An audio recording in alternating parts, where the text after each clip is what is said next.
IEI live barra.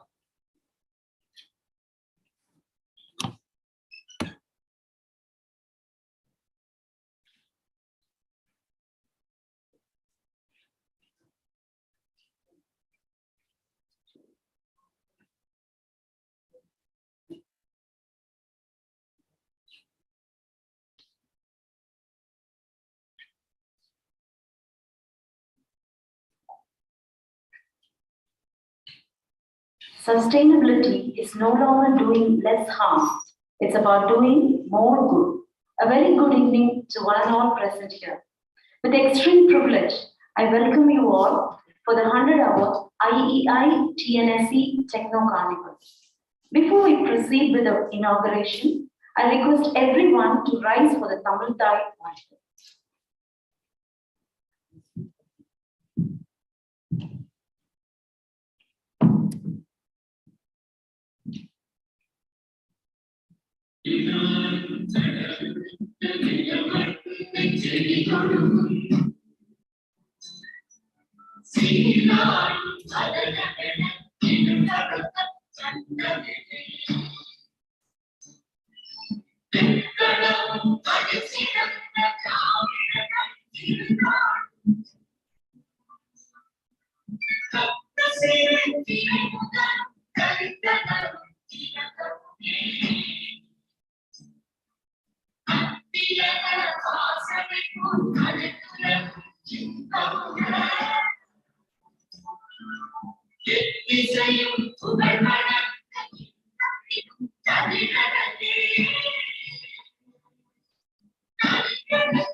Thank you, everyone. Once again, a very warm welcome to everyone gathered here. The Institution of Engineers India, IEI, is the largest multidisciplinary professional body of engineers established in 1920 with its headquarters located in Kolkata and incorporated under Royal Charter on 9 September 1935 by the then His Majesty of King George V. The Royal Charter endowed the institution with the responsibility to promote the general advancement of engineering amongst its members and persons attached to the institution. After independence, the institution is a body corporate protected under Article 372 of the Constitution of India. The Institution of Engineers India is administered by a national council with a president as its head. The Nadu State Centre was established originally as the Southern India Centre at Chennai on 22nd December 1922. The southern region covered Madras, Andhra, Mysore, Hyderabad, and Travancore, Cochin. As more centres were opened in the southern region, it was renamed as Madras Centre and later became the Tamil Nadu State Centre. Tamil Nadu State Centre has a special significance in the formation of the institution. For the IEI was registered in 1920 in then Madras province at Chennai. The registered office was subsequently moved to Calcutta, the headquarters of IEI. To celebrate 100 years of IEI-TNSC, a 100 hours Techno Carnival is organized. A mega carnival structured with one theme, 100 hours, 100 topics, 100 speakers, with the participation of 100 organizations. Out of these 100 hours, today we have the third event with the title Industry Conclave on Green Sustainability and Industry Best Practice Presentation on Green Sustainability, which is organized by the IEI Tiruvallur Local Chapter along with the partnering institutions like Rapid Service, EB Nexus, Vega IntelliSoft Private Limited, Buddhi AI, and Construct Infratech. Now, I kindly request Dr. L. Ramesh, Chairman, IEI TVXC, and Joint Registrar, Dr. MGR Educational and Research Institute, to welcome the August gathering.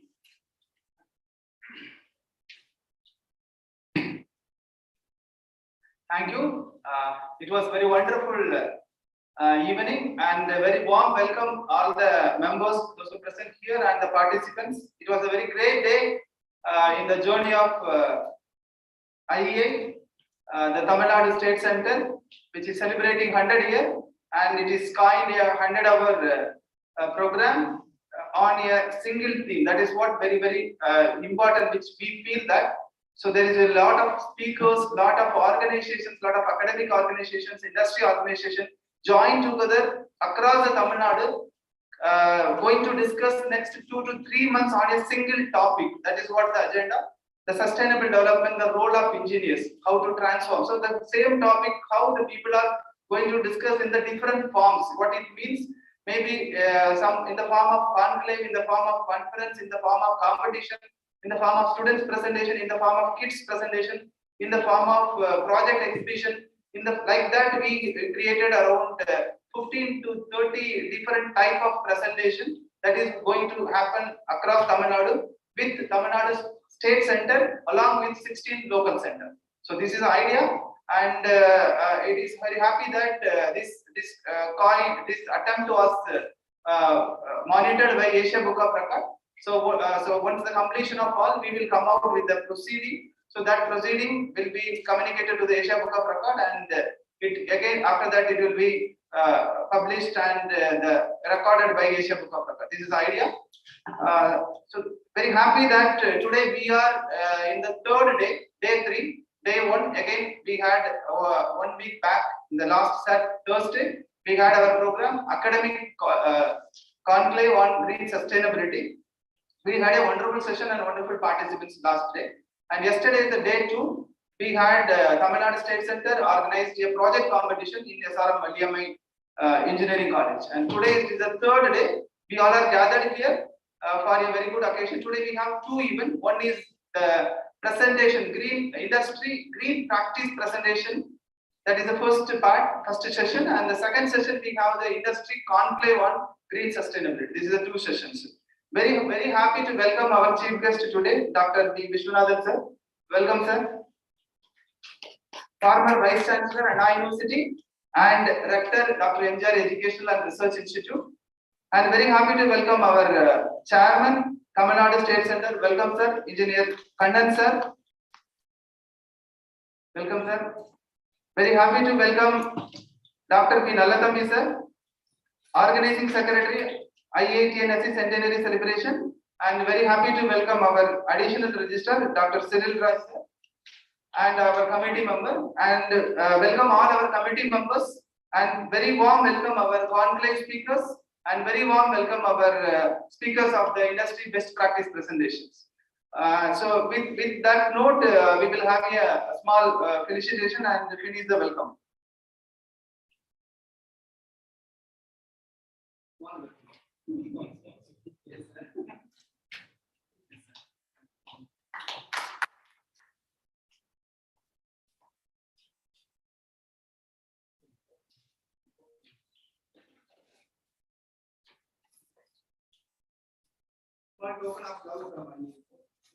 From tomorrow, you want to get more coffee? Thank you.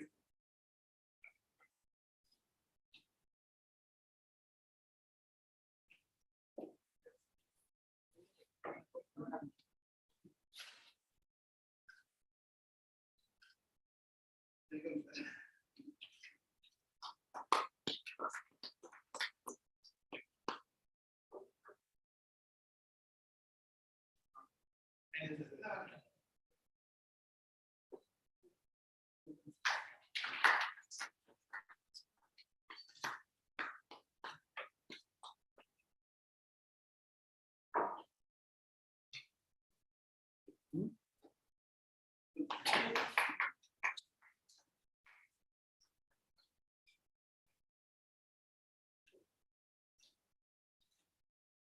you. Thank you so much, sir. Now I request Dr. P. Nalathambi, Organizing Secretary, IEI-TNSC Centenary Celebrations, to enlighten our participants about the centenary celebration.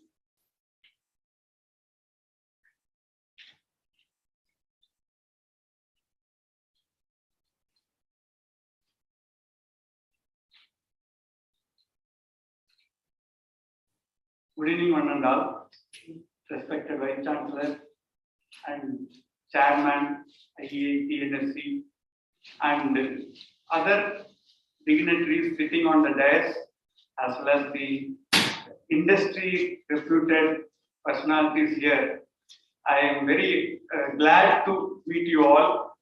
I am Dr. Colonel Nalathambi. I serve in the Army Corps of Engineers. Nothing to, not with the electrical, I am with the civil part of it. We build bridges and lay mines in the Army. I served 21 years. Then I have taken a voluntary retirement and running a small consultancy office. So I have only coined this topic as a sustainable development of the nation, the role of engineers, because I gave a lot of lecture on it and paper on it. So I have been fascinated with this topic. Of course, you all may be liking it.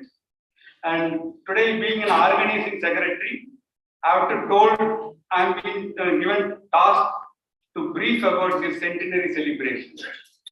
Before going to brief, I like to say something about why this sustainable development. Human use, population, and technology have reached the certain stage where Mother Earth no longer accepts our presence with silence. That has been told by Dalai Lama. That means the earth, what was created, is the same for about 60 crores years. But our technologies and the social changes have enormously changed and causing a lot of disturbance to the Mother Earth. According to astronomers, the universe is approximately 13 billion, that is 1,380 crores years old. The universe is filled with at least 200 billion galaxies. Each galaxy is a huge collection of gas, dust, and consists of billions of stars under the solar system. Unimaginable things happening around us which we cannot realize it. The galaxy is held together by gravity. About 10 into 24 planets are in the universe. Each one is something like our Earth. Earth is also one of the universe. The birth of our solar system has taken place after 9 billion years of the universe formation. Our solar system began to form about 4.54 billion, that is 4,454 crores years ago. Solar system include Earth formed from gas and clouds of cosmic dust and by collapse of part of giant molecular cloud that consists mostly of hydrogen and helium, and that probably gave birth to many other stars in the solar system. Why I am reading is, we all have to think beyond what is happening us, which is even the astronomers trying for last 300, 400 years, they are unable to judge what is happening in the galaxy or in the universe. So such a complicated system is all around. Therefore, the life of the Earth, that means what is the living in the Earth, the abundant multi-cell fossil appeared about 0.6 billion years ago. That's why I said 60 crores of years before only the life started. And beyond that, it was only gas and unlivable conditions. About 2 lakhs years ago, for modern human called Homo sapien, that is a smart human appeared. Before that, some cells and other things were living, but the humans supposed to be like today, somewhat it is, though it was changed, but it has been something like us was emerged in that 2 lakhs years ago. Now, India's population is about 135 crores, second most populated country in the world, and expected to be first somewhere in the 2027, going to be shortly. The world population is about 775 crores, and total population of China, India, Pakistan, Bangladesh, Indonesia, and Sri Lanka, all the countries around us put together, it is a 350 crores. That is 45% of our population is just next to all of us. And the land area of India is 33 lakhs square kilometer, 1/3 of China, with a population density 409 per square kilometer, comparing to population density of China is 145, US is 34, and Russia is 9.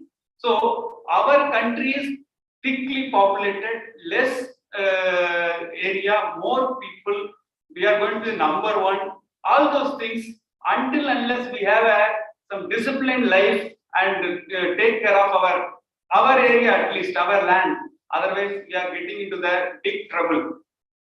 50 crore world population was in the year of 1000. 100 crores was in the year 1800. That is, 800 years took to double the population in the world.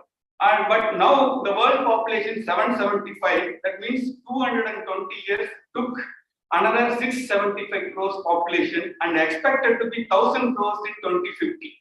You can see the curve. It is a very exponential curve starting from flat and it's gone very high. That is a kind of a human involvement in the world on Earth. Let us see the technology development.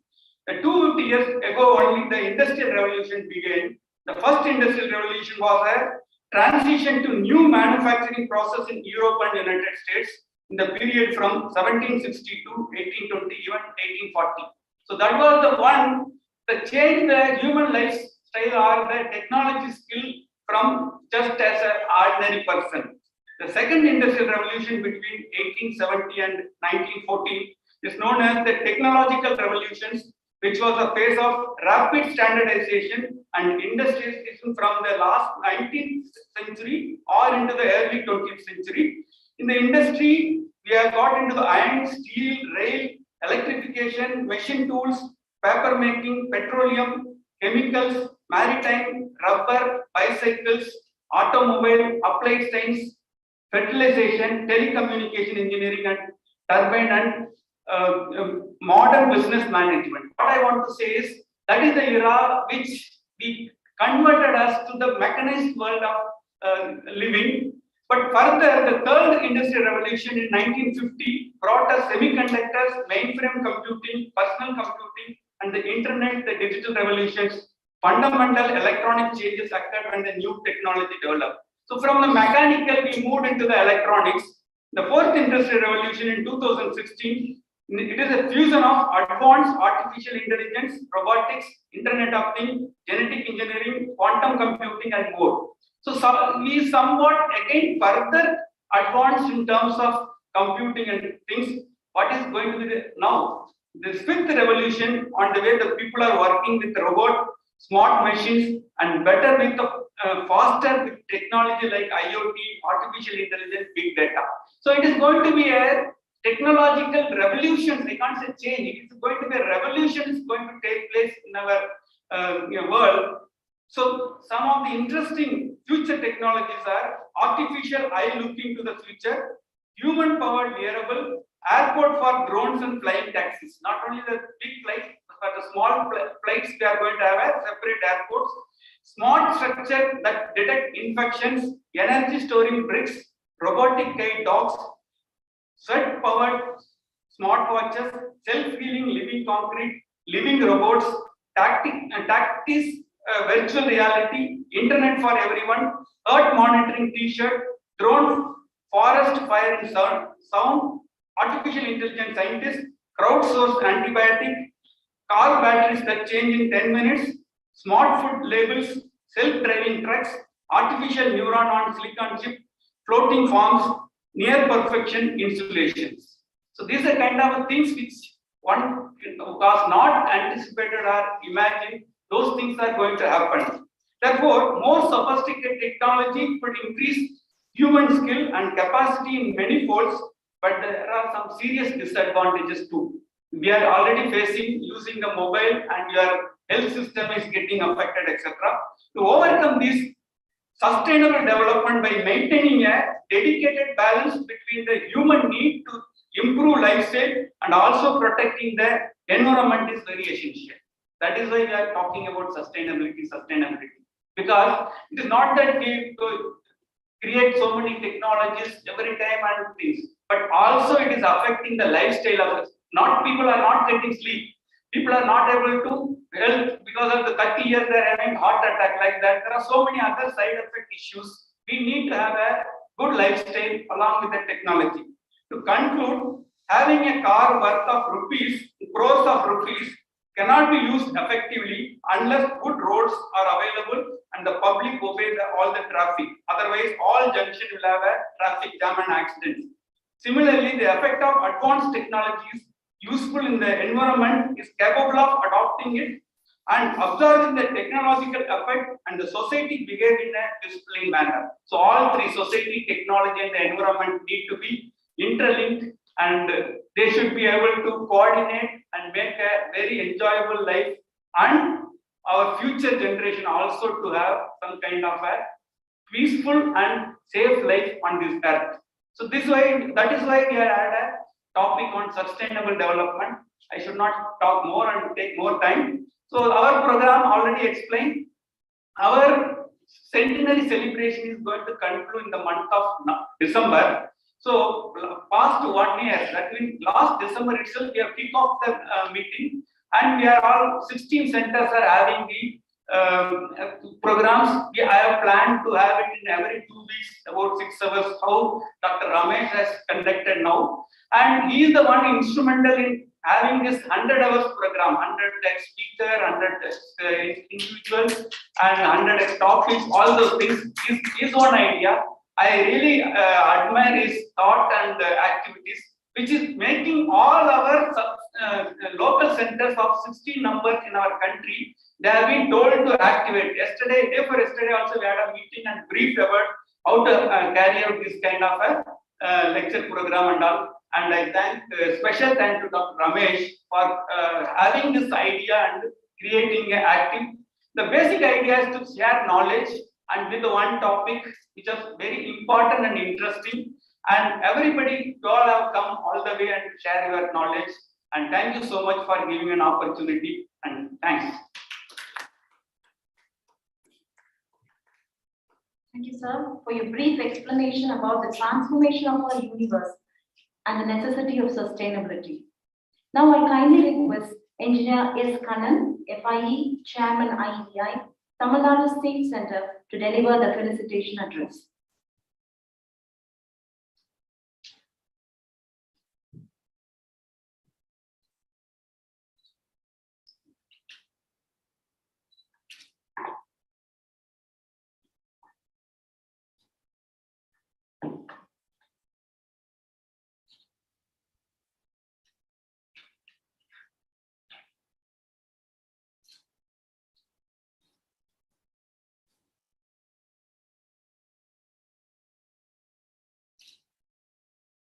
Respected dignitaries on the dais, respected industry experts, entrepreneurs, our participants, I am very thankful to the organizers for giving me the opportunity to be in this lecture program of this 100-year ceremony celebrations. Everyone knows that Institute of Engineers started in Chennai, actually in 13 September 2020. Actually, it was the province of Madras. It is registered in Chennai. But immediately after 2 months, I think November, it has been shifted to Calcutta. Then we had our 1922, the Tamil Nadu State Centre started. That doesn't have an office at the time, that they will be conducting it in Southern Railway office somewhere. All these things. 1935, the Tamil Nadu State Centre leased their land from PWD as well as our revenue department.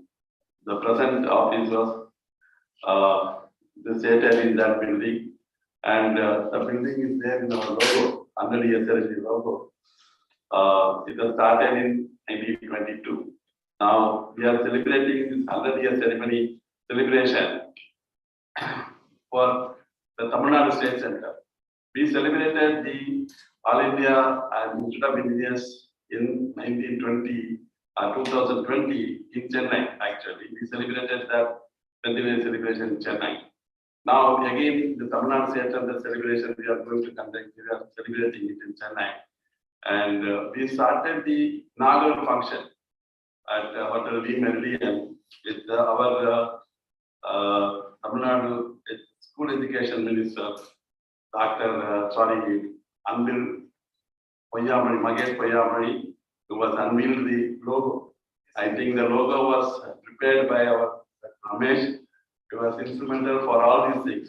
He was the one who mooted the idea of celebrating this Techno Carnival for this 100-year ceremony with the 100 hours lecture, with the 100 speakers, and 100 days, and all the centers of Tamil Nadu State Centre. Tamil Nadu State Centre is having 16 local centers.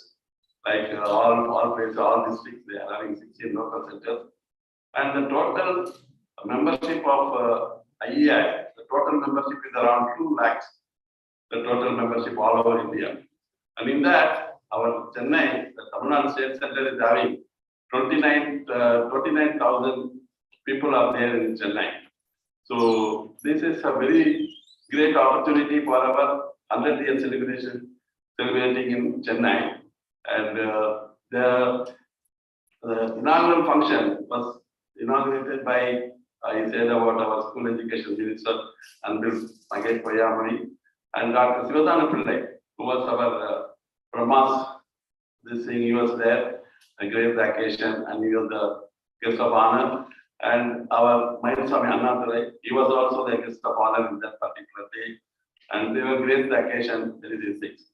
Now, in this year, now December 2022, that is, we are going to celebrate the final function.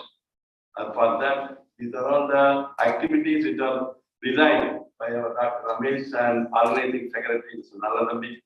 So they have done very great job. Really, I thank both of them to do this conclave for this function.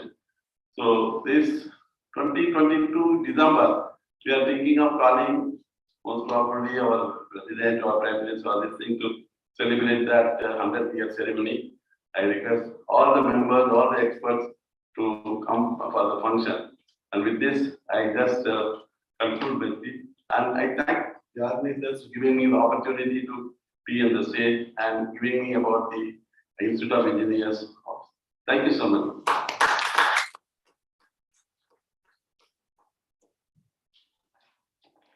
Thank you, sir, for your felicitation address.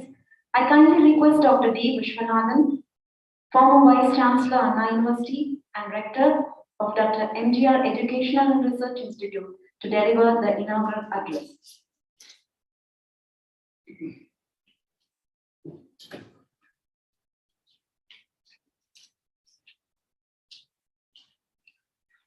தமிழுக்கு தலைவணங்கி இந்த இனிய மாலை நேரத்தில் அரங்கில் அமர்ந்திருக்கும் அனைத்து நல்ல உள்ளங்களுக்கும், இணையம் வழியாக இணைந்திருக்கும் அனைத்து உள்ளங்களுக்கும் எனது இதயம் கனிந்த வணக்கத்தை தெரிவித்துக் கொள்கின்றேன். I am very proud to be an engineer. Thank God, thanks my parents. Today I am standing in front of you as an engineer.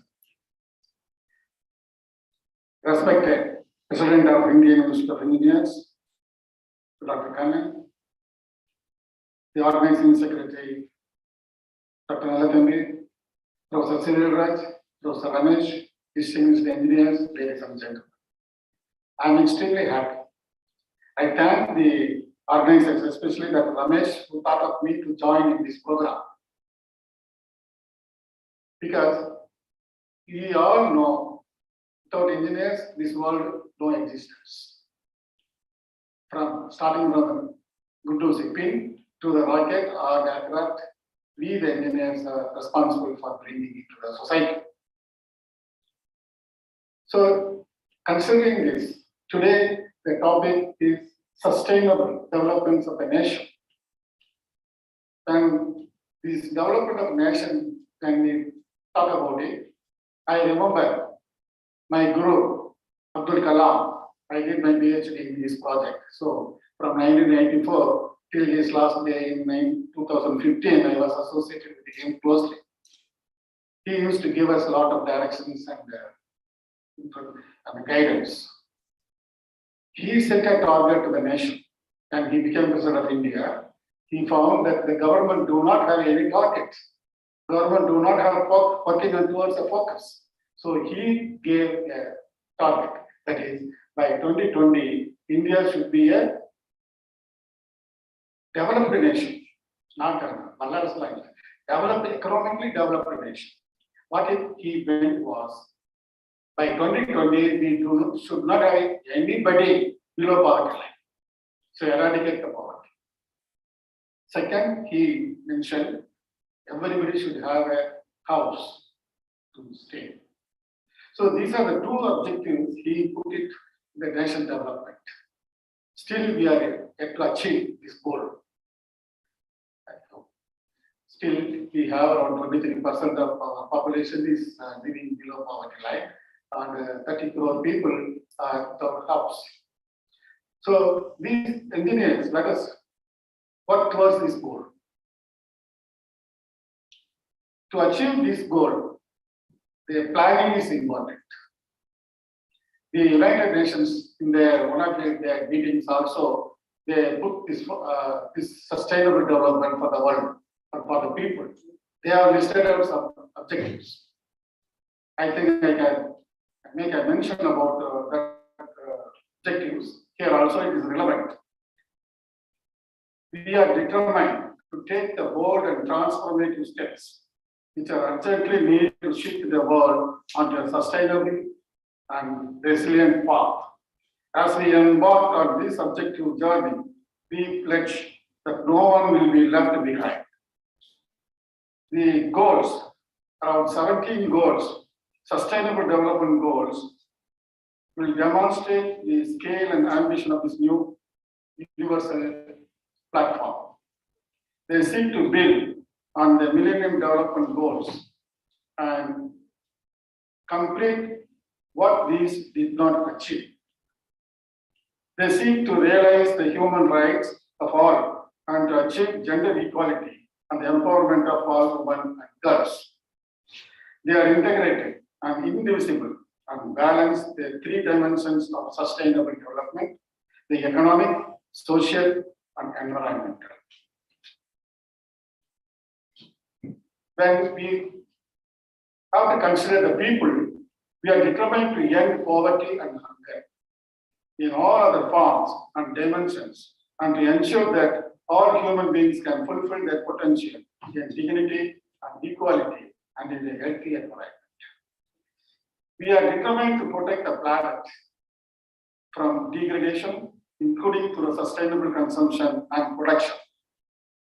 Sustainably managing its natural resources and taking urgent action on climate change so that it can support the needs of the present and future generations. We are determined to ensure that all human beings can enjoy prosperous and fulfilling lives, and that economic, social, technological progress occurs in harmony and nature. We are determined to foster peaceful, just and inclusive societies which are free from fear and violence. There can be no sustainable development without peace, and no peace without sustainable development. We are determined to mobilize the means and required to implement this through a revitalized global partnership for sustainable development based on a spirit of strengthened global solidarity, focused in particular on the needs of the poorest and most vulnerable, and with the participation of all countries, all stakeholders, and all people. I'd like to just mention the 17 goals fixed by the United Nations, for it is common to every country. End poverty in all its forms everywhere, end hunger, achieve food security and improve nutrition and promote sustainable agriculture, ensure healthy lives and promote well-being for all at all ages, ensure inclusive and equitable quality education and promote lifelong learning opportunities for all, achieve gender equality and empower all women and girls, ensure availability and sustainable management of water and sanitation for all, ensure access to affordable, reliable, sustainable and modern energy for all, promote sustained, inclusive and sustainable economic growth, full and productive employment and decent work for all, build resilient infrastructure, promote inclusive and sustainable industrialization and foster motivation,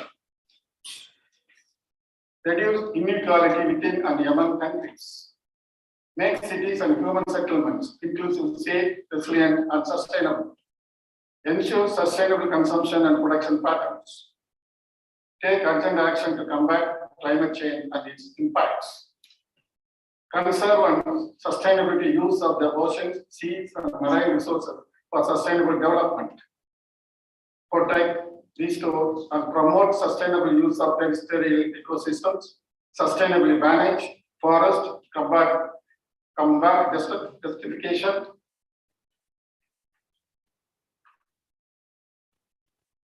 and halve and reverse the degradation and halt biodiversity loss, promote peaceful and inclusive societies for sustainable development, provide access to justice for all, and build effective, accountable, and inclusive institutions at all levels.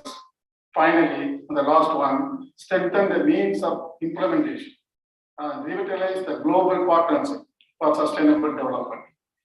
Dear engineers, these goals are still remaining next 10 years. I hope we will be able to achieve the dream of our Kalam. The 2020 may be shifted to 2030. Let us see that we are achieving the sustainable development of India. Nobody is below poverty. Thank you very much. And the best wishes are the case of the Thank you. Thank you, sir, for your insights about 17 goals of sustainability by United Nations. Now, I kindly request Dr. Cyril Raj, Additional Registrar of Dr. NGR Educational Research Institute, to deliver the felicitation. The most respected rector of our university, Dr. Viswanathan sir, IEI-TNSC Chairman, Dr. Kannan, Dr. Nalgambi, learned members, and all the participants. Today morning, all of you would have read the paper.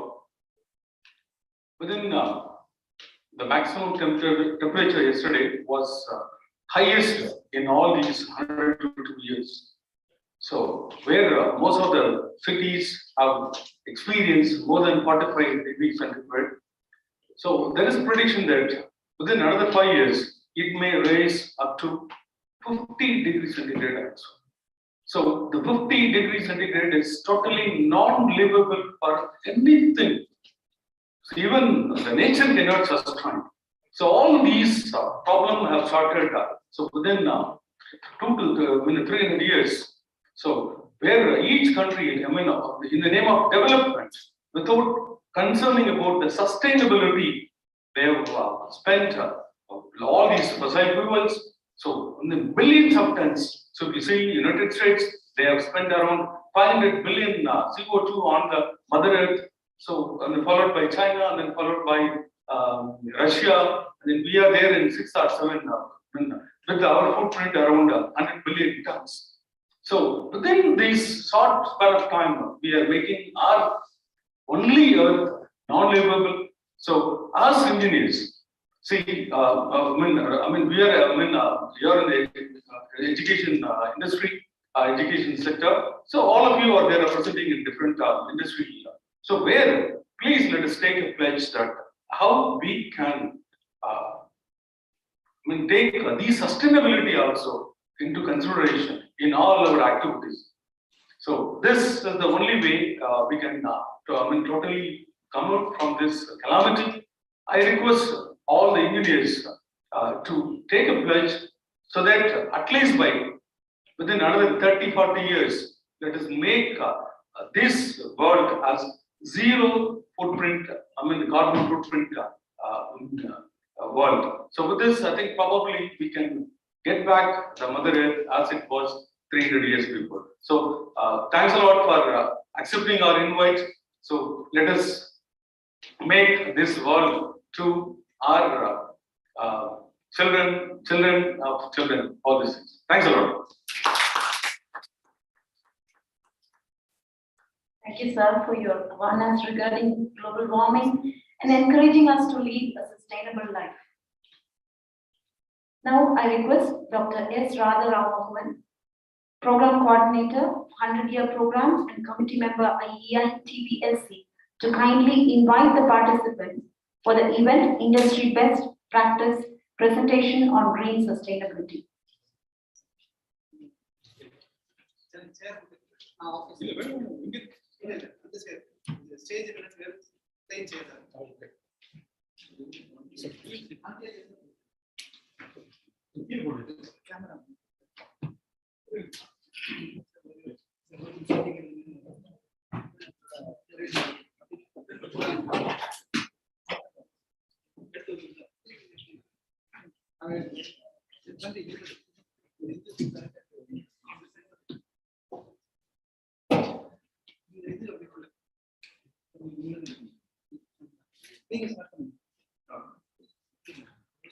Good evening, one and all. I welcome all. As already, can you start?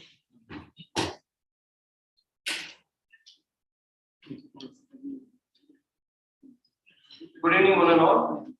We welcome all the dignitaries who are in the dais, and we welcome all the speakers and the panel members of the conclave today. And our topic is on industry best practices on green sustainability. That is a speech we are going to start now. Sustainability brings three elements in harmony: economy, society, and environment. Green sustainability stimulates sustainable development, environment-friendly source for growth, developing new environmental friendly industries. So I invite first, initially, Engineer M. Ganesh to give a speech on industry best practices on green sustainability. Welcome, sir. Thank you. Yes.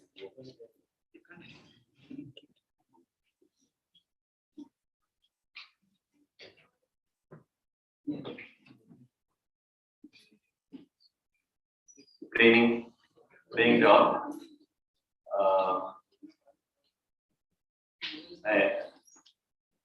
Respected chairman, respected rector, and other dignitaries who are present here, and the engineers who are participating in this program. I mean, it gives me a great pleasure and honor to be part of this program of sustainable development through Institution of Engineers. And this is one of the most favorite topic, and also I see that this topic will create more awareness among the various sections of the engineers and various people in different areas of activities, how this sustainability can make our nation and planet Earth to be more living for the more generations to come. So basically, to focus more on the aspect of industry, I wish to say that ISO standard has played a very leading role in developing certain important standards.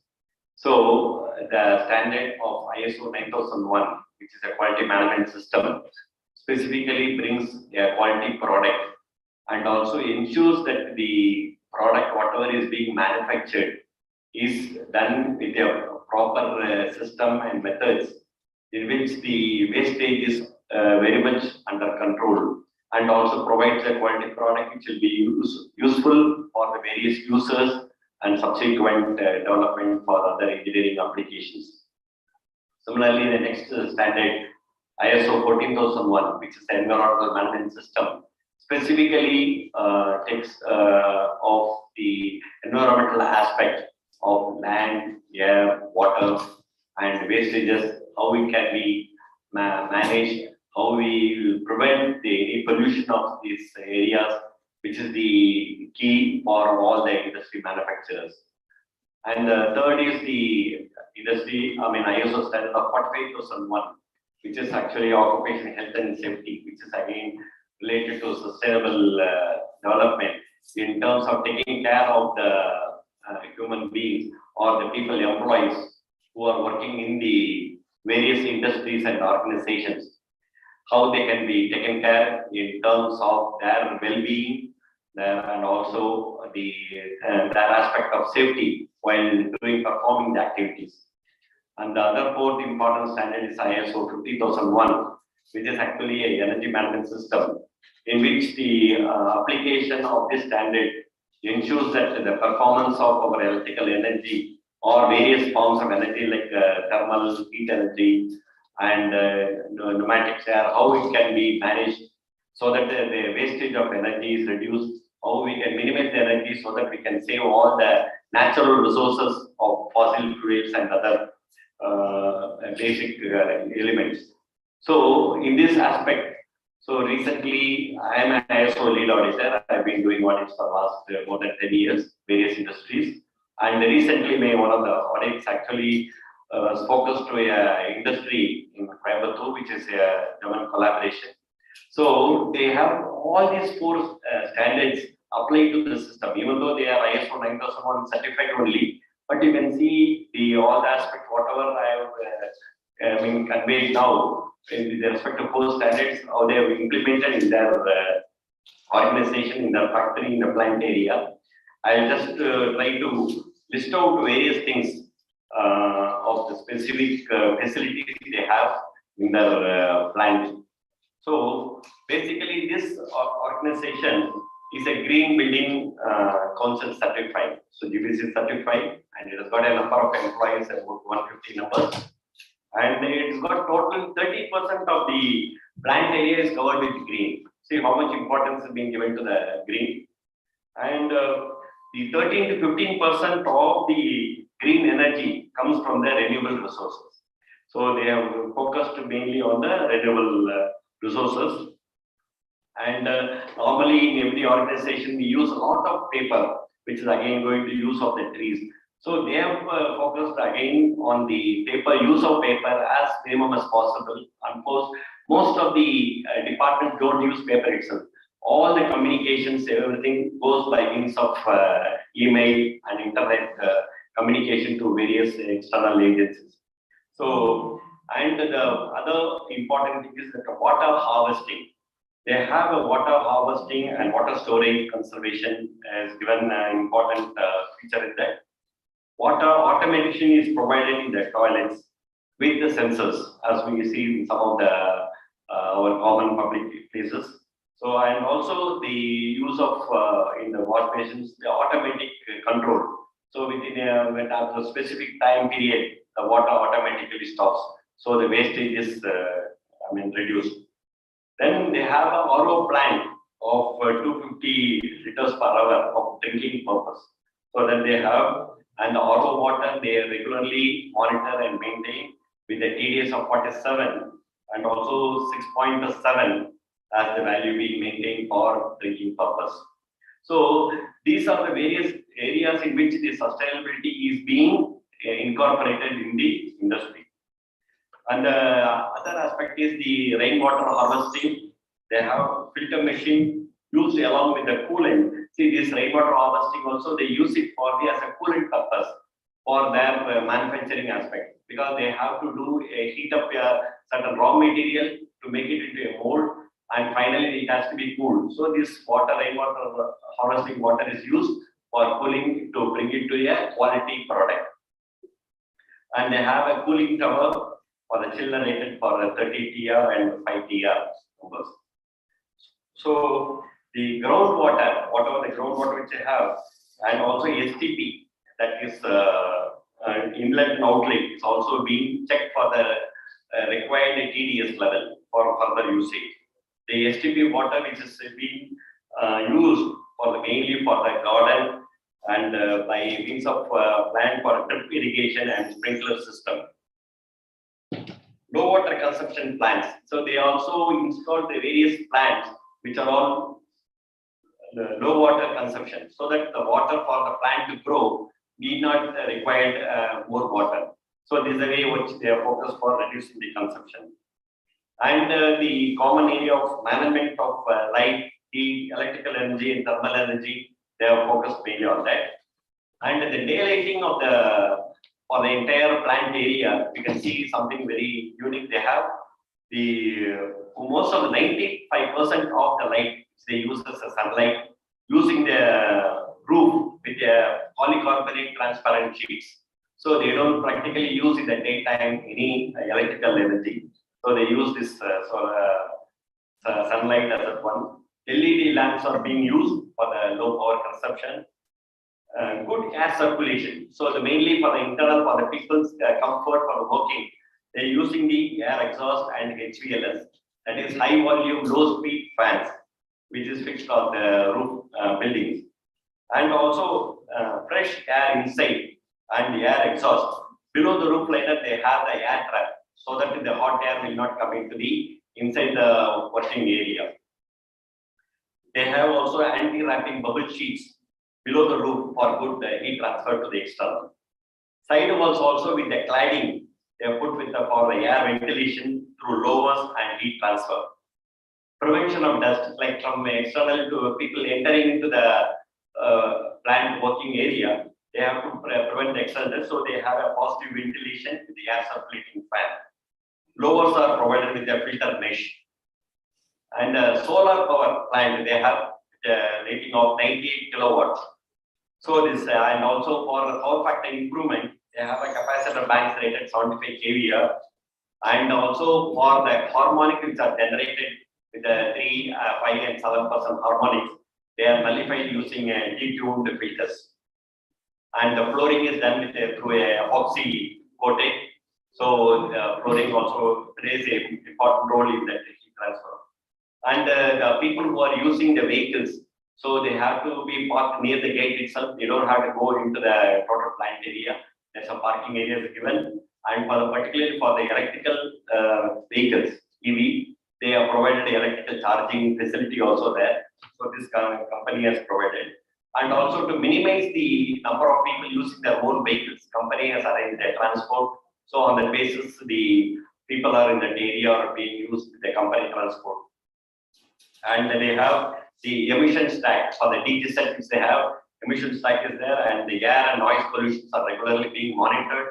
And also being the same, the monitoring levels are being shared with the Tamil Nadu Pollution Control Board, CNPCB, which also is looking regularly. They have to submit the reports. Then waste disposal, whatever they have, the waste disposal, they are using effluent through an external agency. And fire protection. See, basically, again, the safety aspect during the fire protection, they have their own the jockey pump and the DG sets. So with 125 kilowatt rating, so that in case of any fire that with a huge storage capacity of 3 lakhs liters, they can able to protect any inadvertent fire happening. So and also for the people for their health facility, they have a medical room with all the required medicines available. And in case of any requirement, the doctor is always available on call. So the doctor can be called and use that one. So regularly the fire safety drill and training is being conducted periodically to keep the people aware of in case of any fire, how to manage that one. So these are some of the major aspects in that organization which I noticed. So it's very well, in fact, if most of the organization, manufacturing factory industries also adopt a similar facilities and aspects, definitely we can save much more energy and also, sustainable development. We don't have to use the resources which goes in a waste. And so I wanted to share one more organization which I wanted to give the important details in automobile factory in Maraimalnagar. So they also have the LED lamps, and compressed air pneumatic with proper controls so that there is no any wastages, and solar power plant is there. So they have a complete building management system, BMS. So it's all properly timed according to the people, availability, presence, and the timing of the office. So the building management automatically switches the light on, off, and the air condition also. In fact, they have on all the conference rooms, they have a air condition auto control. Like when the people enter, the AC will be on, and once the program is over, the AC will be off. They have a beautiful timer control managed, so that even anybody falls, the AC will not be unnecessarily using the energy. And capacitor bank for power factor improvement, and huge green coverage area of more than 15,000 trees they have. That's one. And also for during the canteen purpose, they have a minimum food wastage. Food wastage is there because each person is served with a specific optimum quantity of food. So there is no any food wastage which takes place. So in the overall summary wise, I would wish to say like how an industry can play a lead role in for the sustainable development, because the industry have to be a good role for the economic development of the country. At the same time, we don't use our resources for the wastage. It has to be properly used with the minimum there, so that the survival of the future generations will be taken care. Thank you.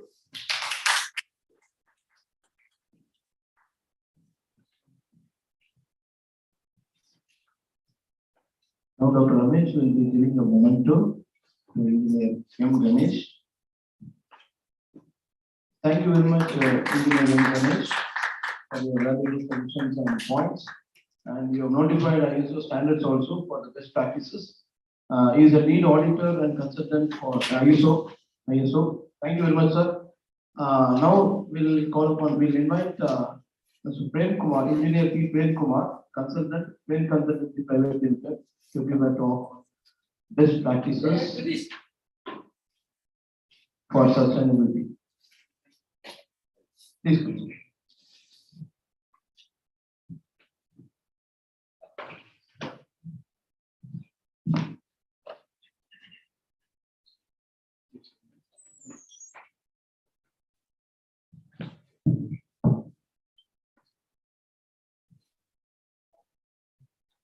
So good evening all. Good evening, sir. So once again, second good evening to you all. So first of all, at the outset, I want to thank all the organizers for providing this opportunity. So Mr. Ganesh has given a lot of points. So I will be touching upon only some points. Basically, I also get engaged with an organization called PCI, Petroleum Conservation Research Association. It is under the Ministry of Petroleum. It is engaged in the voluntary mission on creating awareness on energy conservation among all the sections of the public, including engineering students, industries, and all. So usually the PCRA we normally talk about 45 minutes an hour. So now I need to condense it for 10 minutes. Let me see what best I can do for it. So starting with the industry, first thing is we should get the basics right. What is the basic first? See, in the name of cost reduction, most industries have dispatched away, did away of their maintenance. The maintenance section in most organizations either is absent or it is not in full. It is not fully active.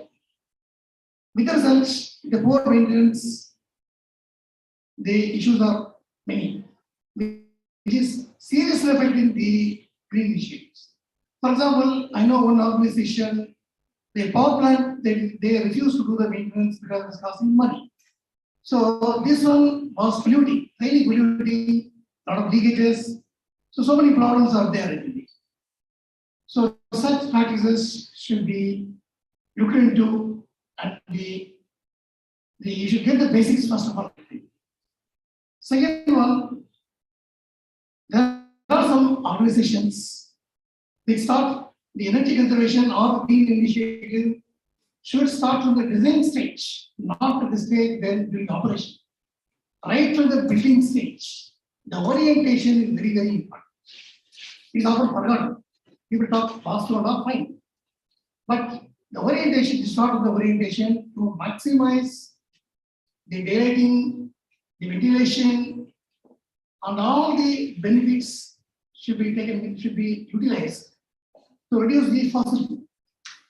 So this is again forgotten. Third one is the culture.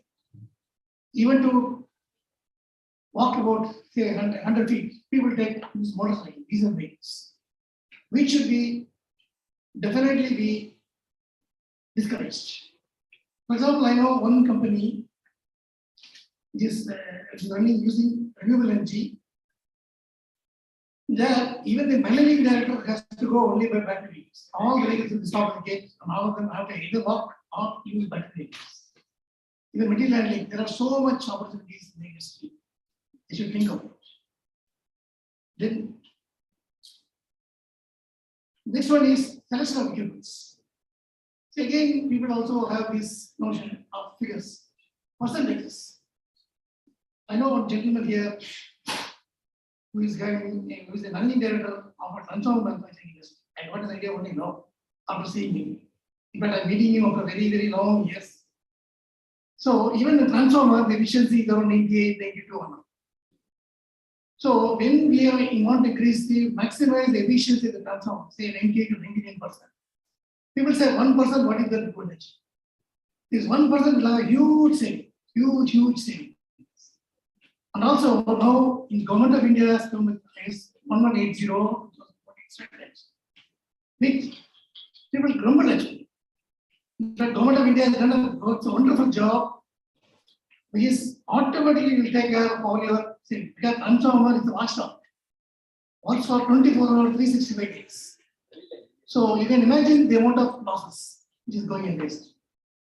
So my submission to all the industry experts is, or even education institutes, when they go in for transformers, look for the best maximum possible, even though the initial cost is paid. Here, people often they don't apply life cycle costing, instead apply first cost, which is again a great mistake or a blunder, I must say. Life cycle costing is very important. Whenever you decide new equipment, focus on life cycle costing rather than the initial cost. Again, if you could see the elements which are causing disasters, which are disaster to environment, such as floors of land, debris of land, all should be discarded. We should switch over to LED as early as possible. Even with transformer, you could see some transformer oil manufacturers, they are using this whole PCBs. It is disastrous, creating cancer for the employees. So they can very well switch over to dry type transformers if the capacity is less. The voltage is less than 33 kV. Again, coming to water, sometimes air conditioning. I know one industry, the beginning of the industry, he was beginning the manufacturing operations. So the managing director of the company was built in a village. So the business itself was very uncertain. Whether you make profit or not, income is not sure. It's a new one, new venture. So when the consultant proposed the water cooled air conditioner, he said, no, let me not create any problem for the environment. Let me go with air cooled. And for the past 25 years, he has been only using air cooled equipment or air cooled chillers only. Similarly, the best possible thing, you should save water. The cooling towers can be bright cooling towers. It will definitely save the environment, maybe at a little cost of energy. So this should be outcome. Next thing is the basic side. Automation is very, very important at the earliest possible thing. Whenever opportunities come, look for the automation. So there are areas. There again, one more company. This company had power quality issues. Despite their best efforts to discuss the supply company in India, Techno, they were unable to solve the problem. Every day there were about 3 to 4 5 interruptions. So then they decided to go into the furnace oil power plant. So the managing director said, okay, we are going to pollute the atmosphere, okay, despite we are taking the stack head, everything is fine. Still, we are going to burn the fuel, all those things are there. So let me do something for it, how to compensate. So he installed that, he requested the engineers to install a waste heat recovery, wherein the air conditioning equipment will be, air conditioning requirement will be built through waste heat recovery. By this, he has saved energy, he has overcome the CFC problem, many issues he was able to solve. So as you say, when you're cutting one tree, you have to plant 10 trees. So this is a classic example of compensating. So we should think of compensating this also. So in summary, I would like to stress upon two things. One is the life cycle costing should be taken care rather than a cycle costing. Second, wherever we are damaging the environment, there is an opportunity to damage the environment. Compensate it by a different way. So make it neutral, carbon neutral. So this is what my submission to you. Thank you for the opportunity. Thank you. Now the chairman will present a memento. Great Kumar. Now I call upon, thank you very much, sir, for a valuable information and case studies on best practices. Thank you very much. Now I invite Engineer C. Tiruvallur, Director, IRASI Housing Private Limited, to give a talk on best industry practices on green sustainability. Please come, sir. Thank you. Thank you. I'll use this coffee. Yes, sir. Thank you. Thank you, friends.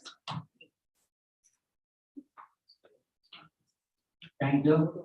எல்லா இன்ஜினியர்ஸுக்கும் வணக்கம். நான் வந்து construction இண்டஸ்ட்ரியில வந்திருக்கேன். ராசி housing private limited. நாங்கள் apartments, independent houses, பங்களாஸ் எல்லாம் பண்ணியிருக்கோம். இந்த செக்டார் ஜென்ரலாகவே கொஞ்சம் டிஃபிகல்ட்டான செக்டார்னு எல்லாருக்கும் தெரியும். நீங்கள் பேசியிருக்கீங்க. என்னென்னா பொல்யூஷன் கிரியேட்டர்ஸ்னு ஒரு நேம் இருந்தது. ஆக்சுவலி அது சிட்டிக்குள்ள அந்த சிச்சுவேஷன் வர்றது தான் ரீசன் அப்படின்னு சொல்றேன். இது பேசிக்கா ஸ்டார்ட் பண்ணும்போது டிசைன்லேருந்து ஸ்டார்ட் ஆகுது. சஸ்டைனபிள் கன்ஸ்ட்ரக்ஷன், வெர்னாகுலர் கன்ஸ்ட்ரக்ஷன், அதே மாதிரி ஆர்கிடெக்சர்னு போகும்போது வெர்னாகுலர் ஆர்கிடெக்சர், சஸ்டைனபிள் ஆர்கிடெக்சர் எல்லாமே இப்போதைக்கு வந்து இன்ஸ்டிடியூஷன் லெவல்லே இருக்கு. அதாவது ஆர்கிடெக்சர் இன்ஸ்டிடியூஷன் லெவல்லே இருக்கு. ட்ரையல் பார்க்குறாங்க. வெளியில வந்து கமர்ஷியலா வியபிள் இல்லை, பிளஸ் நம்மளோட கிளைமேட் கண்டிஷனும் அதுக்கான வியபிலிட்டியா கொடுக்கல. எக்ஸ்ட்ரீம் வெதர், அதனால வியபிலிட்டி கொடுக்கல. இப்போ கொஞ்சம் ட்ரை பண்றாங்க. வெர்னாகுலர் ஆர்கிடெக்சர்ல அந்த கிராண்ட் எர்த் வால் அதெல்லாம் கொஞ்சம் பாப்புலர் ஆயிடுச்சு. அது எப்படின்னா ஆர்கிடெக்சரோட ஓன் ஹவுஸ் அது மாதிரி பண்ற லெவல்ல தான் இருக்கு. கமர்ஷியலா எல்லாருக்கும் போய் ரீச் ஆகிற லெவலுக்கு எக்ஸ்பென்ஸ் அந்த மாதிரி வர்றதுனால சஸ்டைனபிள் ஆர்கிடெக்சர் பண்ணிட்டு இருக்கிறாங்க. இப்போ மேக்சிமம் வந்து சஸ்டைனபிலிட்டின்னு பார்க்கும்போது மேக்சிமம் என்னென்ன பாசிபிலிட்டி இருக்கோ ஆர்கிடெக்ட் வந்து அந்த டிசைன்ல இம்ப்ளிமெண்ட் பண்றாங்க. மெயினா வந்து எல்லாருக்கும் தெரியும் ventilation, lighting, gas circulation, cross ventilation. இப்போ அந்த ஆஸ்பெக்ட்ல பார்க்கும்போது வந்து கஸ்டமர் கிளையன்ட் கோஆப்ரேட் பண்ணினா அது வந்து நல்ல ரிசல்ட் இருக்கு. என்னை பொறுத்த வரைக்கும் நாங்கள் பண்றது வந்து ஆர்கிடெக்டை ஸ்ட்ரெஸ் பண்ணி கொண்டு வரோம். மேக்சிமம் லைட்டிங் வந்து விண்டோ சைஸஸ், ஸ்கை லைட்டிங் அந்த மாதிரி வரும்போது maximum morning 8 to evening 5 o'clock natural lighting use பண்ற மாதிரி, வித்தவுட் எலக்ட்ரிஃபிகேஷன் எல்லாமே யூஸ் பண்ற மாதிரி, இன்க்ளூடிங் பாத்ரூம் அது ட்ரை பண்றோம், பண்ணிருக்கோம். அதே மாதிரி அந்த விண்டோ சைஸ் இன்க்ரீஸ் பண்ணும்போது ஏர் சர்க்குலேஷன், அபார்ட்மெண்ட்ஸ் இண்டிபெண்டன்ட் பங்களாஸ் எல்லாம். அபார்ட்மெண்ட்ஸ் வந்து எங்க ஸ்கோப்ல வருது, அதனால எங்களால பண்ண முடியுது. இண்டிவிஜுவல் வந்து கிளையண்ட்டை கன்வின்ஸ் பண்ணி கொண்டு வரோம், அவங்களும் ரெடியா இருக்காங்க பண்ணுறோம். என்ன சார், இப்போ பழைய காலத்துல அதுக்கு சூப்பரா வச்சிருந்தாங்கல்ல, அந்த கண்ணாடி எல்லாம் வச்சுட்டு எங்க வீட்டுல கூட ஊர்ல அப்படிதான் இருக்கும், ஒரு சின்ன கண்ணாடி வச்சிருப்பாங்க, அது வழியா வெளிச்சு வரும். இப்ப அதெல்லாம் யாருக்கும் பிடிக்கிறது இல்லையே. இல்ல இப்ப கொஞ்சம் மாடர்னா வைக்கிறோம், அதனால வந்து கிளாஸ் தான் போடுறோம், மாடர்னா வைக்கிறோம். அதுக்கான சீலன்ட்லாம் வந்துடுறதுனால எங்க அங்க ஊர்ல வீட்டுல பாத்தீங்கன்னா அந்த வீட்ல சைடுல 3 மேல போர் இருக்கும், அந்த கிராஸ் வென்டிலேஷனுக்கு எல்லாம் பெர்ஃபெக்ட்டா பழையவங்க வச்சிருக்காங்க. நம்ம டெக்னாலஜின்னு சொல்லி எல்லாத்தையும் க்ளோஸ் பண்ணி ஒரு இதுக்குள்ள இப்போ வந்து இப்போ எகைன் அதான் பேக் டு பேசிக் தான். இப்போ அதை வந்து என்னன்னா வந்து சஸ்டைனபிள்ங்கும் போதே பேக் டு பேசிக் போனாதான் முடியும். இந்த டெக்னாலஜி வந்து இப்போ நிறைய இருக்காங்க சார், எல்லாம் கவர்னர் சார் எல்லாருமே இருக்காங்க. டெக்னாலஜி வந்து நிறைய அட்வான்ஸ் மெட்டீரியல் தருது. இப்போ நேச்சுரலா வந்து கிரீன் பில்டிங் எல்லாத்துலேயுமே சொல்லும் போது டெக்னாலஜி வந்து நிறைய அட்வான்ஸ் மெட்டீரியல் கொடுக்குது, அது பெரிய அட்வான்டேஜ்னு சொல்லுவாங்க. என்னை பொறுத்த வரைக்கும் அது பெரிய நெகட்டிவாக தான் போயிருக்கு. டெக்னாலஜி டெவலப் ஆகாத லேட்டஸ்ட் ப்ராடக்ட் கிரீன் ப்ராடக்ட்ஸ் நிறைய கொண்டு வர்றாங்க. வந்து இப்போ ஃபால் சீலிங் மாதிரி gypsum board, plaster Paris, latest HPL board, அந்த மாதிரி போர்ட்ஸ் எல்லாம் வரும்போது ஃபினிஷிங் இன்டீரியர்ஸ் எல்லாமே நல்லா கொண்டு வந்துடும். ஆனால் வந்து கிளையண்டோ இல்லை கம்பெனிஸோ யாரும் வந்து 10 இயர்ஸ்க்கு மேலே ஒரு இன்டீரியர் மெயின்டைன் பண்ணாங்க. அதை ஸ்டிப் அவுட் பண்ணி புதுசாக ரெனோவேட் பண்றாங்க. அந்த மெட்டீரியல் எங்க போகுது? அந்த ப்ராடக்ட் 10 இயர்ஸ்க்கு உழைக்கிற மாதிரி தான டிசைன் இருக்கு. அது மட்டும் இல்ல, அது உழைக்கிற மாதிரி இருந்தா கூட இவங்க டேஸ்ட் சேஞ்ச் பண்ணணும்னு மாறுறாங்க. அப்படிங்கும்போது அந்த மெட்டீரியல் எங்க போகுது? லேண்ட் ஃபில்லிங் போகுது. அதை ரீயூஸ் பண்ண முடியல. லேண்ட் ஃபில்லிங் போகும்போது எகைன் இடத்துல தான் சஃபர் ஆகுது. இந்த மாதிரி இன்டராக்ஷன் அதுக்கு தான் ஆல்டர்னேட்டிவ் வேணும் சார். இப்போ கூத்தம்பாக்கம் இளங்கோ சார் அப்படின்னு கேள்விப்பட்டேன். அவரு இந்த எல்இடிக்கு ஒரு ஆல்டர்னேட் எல்இடி டிசைன் பண்ணி வச்சிருக்காரு. அந்த எல்இடி 2000 இயர்ஸ் அந்த எல்இடி நம்ம யூஸ் பண்ணிக்கலாம். இது வந்து யூஸ் அண்ட் த்ரோ, ஒண்ணுமே பண்ண முடியாது. ஏன்னா அவங்க கம்பெனில நம்ம 2வது வாங்கணும் நம்ம போய், அதுக்காக யூஸ் அண்ட் த்ரோ. அவர் என்ன பண்ணிருக்காருன்னா இதுக்குள்ள எல்இடியை, குட்டி எல்இடியை நம்ம ஹோல்டர் மாதிரி கழட்டி மாத்திக்கலாம். எந்த எல்இடில ப்ராப்ளம் இருக்கோ அந்த இன்டர்னல் சர்க்யூட்ல ஈச் எல்இடி கான்செப்ட்ல வச்சுட்டு இன்டர்னல் சர்க்யூட்டை பார்ட்டா வச்சுட்டாரு. Part 1, part 2, part 3, part 2 problem ஆச்சுன்னா அவரே பார்ட் 2 ரீப்ளேஸ் பண்ண கொடுத்துருக்காரு. பார்ட் 5 ப்ராப்ளம் ஆச்சுன்னா பார்ட் 5 ரீப்ளேஸ் பண்ணணும். தவிர அந்த லைட்டை நீங்க ரீப்ளேஸே பண்ண வேண்டாம், தூக்கி வெளியிலே போட வேண்டாம். ஏதாவது ஒண்ணு தானே போகும். காம்பனன்ட்ஸ் வச்சிருக்காரு, அந்த காம்பனன்ட் மட்டும் நீங்க ரீப்ளேஸ் பண்ணா அந்த ப்ராடக்ட் டெவலப் பண்ணீங்க, டெவலப் மட்டும் தான் பண்ணீங்க. அதே மாதிரி தான் இருக்கு. ஏன்னா எந்த இண்டஸ்ட்ரி டெவலப் பண்ணா அவரோட ஓன் வசூல் பண்ணிக்கலாம். நம்ம பேட்டன் வாங்கி எல்லாம் வச்சிருக்காரு சார். அந்த அதே மாதிரி வந்து வென்டிலேஷன் வந்து நிறைய ரோல் பிளே பண்ணுதுன்னு சொன்ன மாதிரி விண்டோ சைஸ் இன்க்ரீஸ் பண்ணும்போது நேச்சுரல் வென்டிலேஷன் இன்க்ரீஸ் பண்ணும்போது ஏர் சர்க்குலேஷன், கிராஸ் வென்டிலேஷன் வந்து ஏர் கண்டிஷனர் ஏப்ரல், மே, ஜூன் இந்த 3 monthsல மட்டும் ஏர் கண்டிஷனர் யூஸ் பண்ற லெவலுக்கு கொண்டு வர முடியும். எகைன் அது பீப்புள் ரெடியா இருந்தாங்க. ஏன்னா இப்போ விண்டர்லயே ரெய்னி சீசன்லயே ஏர் கண்டிஷனர்ல தான் இருக்காங்க. இப்போ நம்மளே வந்து சஸ்டைனபிள் லைஃப்னு சொல்லிட்டு 10 பேர் 10 ஏசில தான் உட்கார்ந்து. இல்ல நம்ம 2 ஆஃப் பண்ணி வச்சிருக்கோம், 2 தான் போட்டுருக்கோம். நான் கூட திட்டேன், பயங்கர வேர்த்து செஷன்ல 2 தான் ஓடிட்டு இருக்கு, 2 தான். அதே மாதிரி இப்போதைக்கு வந்து லைட்டிங் வந்து கன்ஸ்ட்ரக்ஷன் இண்டஸ்ட்ரியை பொறுத்த வரைக்கும் ஆல்மோஸ்ட் 100% எல்இடிக்கு மாறிட்டாங்க. அதில் வந்து எல்லா பெரிய அபார்ட்மெண்ட்ஸ் கொஞ்சம் லக்ஸரி ஹவுசஸ் தான் இருந்தது. இப்போ வந்து பட்ஜெட் ஹவுசஸும் 100% எல்இடிக்கு ஷிஃப்ட் ஆகிட்டாங்க. ஏன்னா காஸ்ட் எஃபெக்டிவாக இப்போ கிடைக்கிறது. லைட்டிங்கை பொறுத்த வரைக்கும் பெரிய இஷ்யூஸ் இல்லை. அடுத்தது வந்து வாட்டர், எல்லாரும் பேசியிருந்தாங்க. Rain water conservation, rain water harvest ஜென்ரலா வந்து கவர்மெண்ட் ரூல் படியே வந்து ஹார்வெஸ்ட் பண்ணி கிரவுண்ட்ல விடுறதா இருக்கும். யூஸ்வலா அதுதான் ரூல். கிரவுண்ட்ல வந்து ஒரு வெல் எடுத்து ஃபில்டர் பண்ணி கொடுக்கும். ஆனா சென்னையோட ரெயினுக்கு வந்து ஒரு 1 hour ரெயின் தான் அது சஸ்டெயின் பண்ண முடியும். சென்னையில வாட்டர் லெவல் பார்க்கும்போது ரெய்னி சீசன்ல வாட்டர் லெவல் வந்து ஆல்மோஸ்ட் 1 feet வந்தது. ஏன்னா கண்டினியூஸா ரெயின் வரும். 1 day ரெயின் கூட வந்து நீங்க கன்சர்வ் ஆகாது, அது மேலே ஓவர்ஃப்ளோ ஆகி ரோட்டுக்கு தான் போயிடும். இப்போதைக்கு நாங்க எப்படி என்கரேஜ் பண்றோம்னா ஒரு ஹியூஜ் அண்டர் கிரவுண்ட் சம்ப், அதுல மேக்சிமம் என்ன ஸ்டோரேஜ் முடியும் அப்படின்னு ப்ராக்டிக்கலா சொல்ல போனா இண்டிபெண்டா கொண்டு வந்தது. என்னோட பர்சனலா என்னோட ஹவுஸ்ல நான் கொண்டு வந்தேன். அது எப்படின்னா எங்க இயர்லாம் வந்து குக்கிங்கு, ட்ரிங்கிங்க்கு எல்லாத்துக்குமே வந்து அந்த ரெயின் வாட்டர் யூஸ் பண்ற மாதிரி கிடைச்சது. எகைன் செப்பரேட் ஆகிட்டே இருக்கிறதுனால ஒரு ப்ளஸ் அடிஷ்னலா கார்டனுக்கு எல்லாத்துக்கும் யூஸ் பண்ற மாதிரி. ஏன்னா அந்த அளவுக்கு ஒரு 150 square feet டெரஸ் மட்டும் இது செப்பரேட்டா அலாட் பண்ணா கூட இது சஃபிஷியன்ட் ஆயிடும். 15,000 லிட்டர் சம்பு இருக்கு. அது இல்லாம இன்னொரு சம்பு 15,000 லிட்டர் அண்டர் கிரவுண்ட் சம்புல அதுல வந்து பாக்கி வந்து கிளீனா இல்லாத டெரஸ் பாக்கி ஏரியா இருக்கும். அந்த டெரஸ்ல உள்ள வாட்டர் சேவ் ஆகுது, அது கார்டனிங் யூஸ் பண்ணும். எகைன் கார்டனிங் போது வருது. இப்போதைக்கு அதே மாதிரி என்கரேஜ் பண்றது எல்லாருக்குமே டெரஸ் கார்டன் என்கரேஜ் பண்றோம். கிச்சன் கார்டனா இருக்கட்டும், இல்ல ஃப்ளவர்ஸ் பிளான்ஸ் அந்த மாதிரி கிரீன் கார்டனாக இருந்தாலும் என்கரேஜ் பண்ணுறோம். அது நிறைய கோஆப்ரேட் பண்ணுறாங்க. டெரஸ்ல என்னென்ன டெம்பரேச்சர் ரெடியூஸ் ஆகுது, ஃபர்ஸ்ட் ஃப்ளோரோட டெம்பரேச்சர் ரெடியூஸ் ஆகுது, ப்ளஸ் கிச்சன் கார்டன் ஆர்கானிக்காக வெஜிடபிள்ஸ் கிடைக்குது அப்படிங்கிறது. இது வந்து ஆஸ் இண்டஸ்ட்ரியா சொல்றதை விட வந்து இண்டிவிஜுவலா ஸ்டார்ட் பண்ணும்போது தான் ரிசல்ட் இருக்குது. அது எப்படி எக்ஸ்பிளைன் பண்றேன்னு தெரியல. எல்லாருக்கும் தெரியும், ஜே.கே. கிருஷ்ணமூர்த்தி சொன்ன மாதிரி சேஞ்சஸ் வந்து ஸ்டார்ட் வித் இண்டிவிஜுவல்னு சொல்றாரு.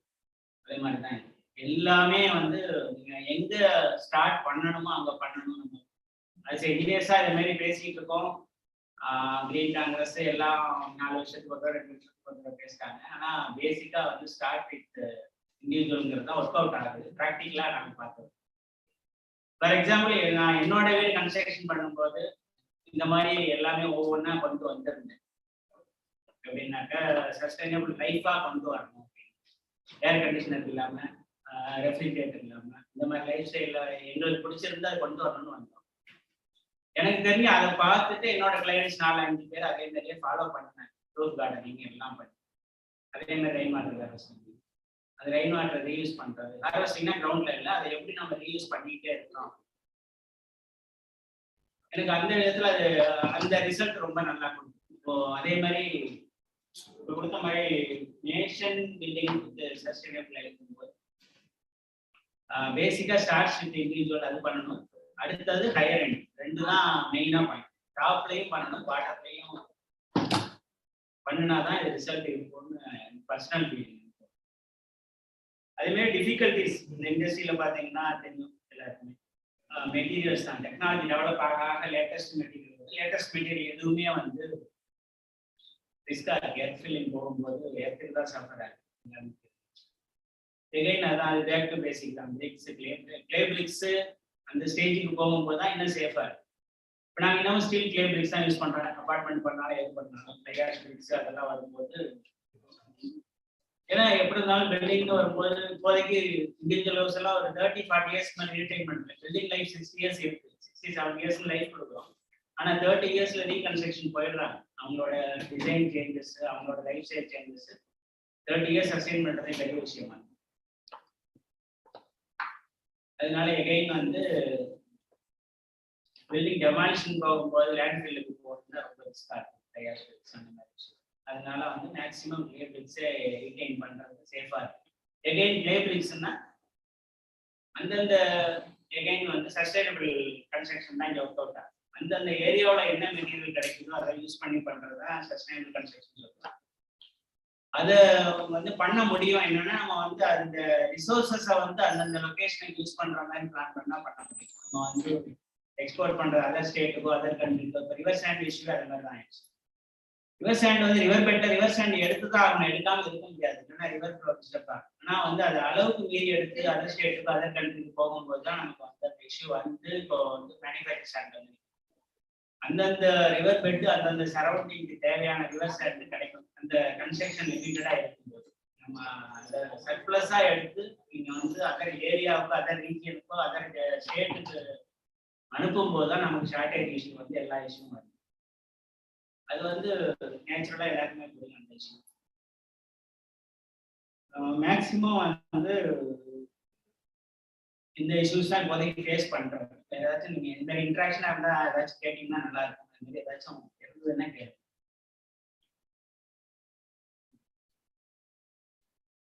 Okay. Solar energy status என்ன? Why not we increase that production of solar energy வந்து டொமஸ்டிக்கா எவரி இண்டிவிஜுவல் ஒர்க்ஸ்ல பண்றது அவ்வளவு வியபிளா இல்லை. இப்போதைக்கு பண்றாங்க. என்னன்னா வந்து கமர்ஷியலா அது ஒர்க் அவுட் ஆகுறது இல்லை. பிளஸ் இப்போ கவர்மெண்ட்ல வந்து இப்போ இருக்கிற அப்ரூவல் வாங்கி அந்த ரிவர்ஸ் மீட்டர்லாம் ஃபிக்ஸ் பண்ணி கொண்டு வர்றது வந்து பெரிய ப்ராசஸ் ஆகும். அது வந்து ஒரு வால்யூம் ஹியூஜ் இண்டஸ்ட்ரியல் லெவல்ல பண்றதுன்னா ஒர்க் அவுட் ஆகும். எனக்கு டொமஸ்டிக்கா இண்டிவிஜுவல் ஹவுஸுக்கோ ஒரு அபார்ட்மெண்ட்டுக்கோ அது வந்து ஒர்க் அவுட் ஆகுது. education institutions why not they all start producing energy at the top of the institutions. Millions of stars இங்க தான் பண்ணணும்.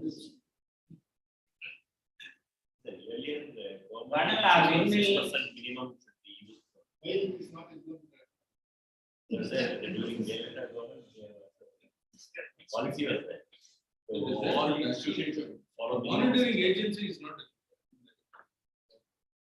We engineers should suggest a solution, but because we put sense from China. it's costly. Are we ready? Why not our engineer? இல்ல அதுல வந்து டொமஸ்டிக்ல ரெசிடென்ஷியல்ல என்ன issue வருதுன்னா வந்து உங்களுக்கு life cycle solar cell life cycle அது திரும்ப எகைன் பெரிய ரீஇன்வெஸ்ட்மெண்ட் ஆகுது பிளஸ் பேட்டரியோட காஸ்ட் ஸ்டோரேஜ் பேட்டரி நீங்க வந்து ஒன்லி ரிவர்ஸ் மீட்டர் ஒர்க்கு ஃபுல்லா யூஸ் பண்ணா மட்டும்தான் வந்து ஒர்க் அவுட் ஆகுது தவிர நீங்க எகைன் இன்வெர்டர் மாதிரி பேட்டரி ஸ்டோரேஜ் பண்ணீங்கன்னா பேட்டரியோட இன்வெஸ்ட்மெண்ட் பார்க்கும்போது வியபிள் கிடையாது அப்படிங்கிற மாதிரி situation. We have to go for information in this field. How long you will get fossil fuels and today or 1 week only we have for afterwards suddenly project will be there. All these issues will be there. So the viability of solar power and it's actually a problem. I have my house 100% power. Now 6 kilowatt battery, including air conditioners and additional. But as another challenge is, as you said, let us practice on the same time. So it is roughly 2.5 years or so. But the indoor plant is 4 years old, and I swapped all the lead acid batteries. Now if LFP batteries, lithium ferrophosphate batteries, they give you a guaranteed cycle time of 3,500 cycles. Our initial cost is roughly lithium battery initial cost. Initial cost is 2x come, but I get like 3 times my runtime. It is still viable, but problem is LFP or push is very bad. LFP lithium wire push it's as good as holding a cake in your house. Anytime was very long, anytime was aggressive fire out. But LFP is super safe. It is tested for all the nonsense. I think punch short circuit overcharge undercharge the worst thing that you can lose like capacitor overcharge anyhow. That's the maximum response. But LFP technology adapt downside LFP density is low. Lithium ion size LFP size compare 3% but it is super safe. So I completely stopped out all the lead acid batteries. So lithium phosphate batteries both there. And I hope my costs will be back in maybe a couple of years time. And moreover, solar cells are not very expensive. Now I've been consulting for solar power installation for the past 10 years. And our book maybe 100 rupees or if it is as low as 15 to 20 rupees only. So you're putting a 5 kilowatt plant it's less than a lakh. The battery is 6 to 20%. But government situation power outages. So the on grid is not viable. On grid or off grid, hybrid model. So viability is definitely there. Extra effort ready-made off-the-shelf solutions illegal. I'm an engineer, so I invented the solution myself for my home. But really a commercial solutions only lithium batteries overpriced. என்னோட idea என்னன்னா பர்சனலா வந்து நான் sustainable life போகணும்னு நினைச்ச உடனே நான் கன்சப்ஷனை படிச்சுட்டேன். அதனால நான் சோலார் போகல. எனக்கு கன்சப்ஷன் 3000 ஸ்கொயர் ஃபீட் வீடு. எனக்கு கன்சப்ஷன் வந்து பை மந்த்லி பில் வந்து 450 rupees. இது வரைக்கும் மேபி அப்படியே எதுவும் இல்லை. ஃபுல்லி எல்இடி லைட்டு சிட்டி சென்டர்ல தான் இருக்கு. அண்ணா நகர்ல தான் வீடு இருக்கு. வித்தவுட் ஏர் கண்டிஷன் எங்களால் சஸ்டைன் பண்ண முடியுது. அது அந்த மாதிரி லைஃப் ஸ்டைலுக்கு மாறணும் அப்படின்னு டிசைட் பண்ணதுனால நான் சோலார் ஆப்ஷன் யோசிக்கிறேன்.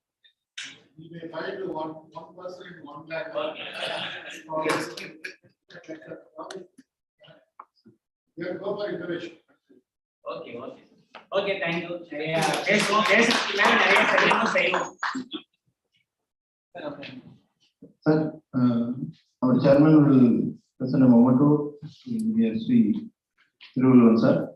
Thank you very much for valuable information, real-time information, real-time green sustainability எப்படி implement பண்றதுன்னு அழகா சொல்லியிருக்காரு. I want to share one information from my side also. In my Kanjipuram house, I installed 2.5 kVA solar, and we were paying actually 3,000 initially. Now we are paying only 500 rupees.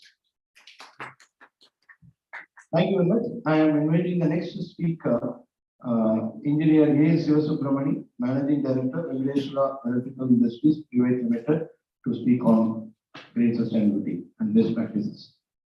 Welcome, sir.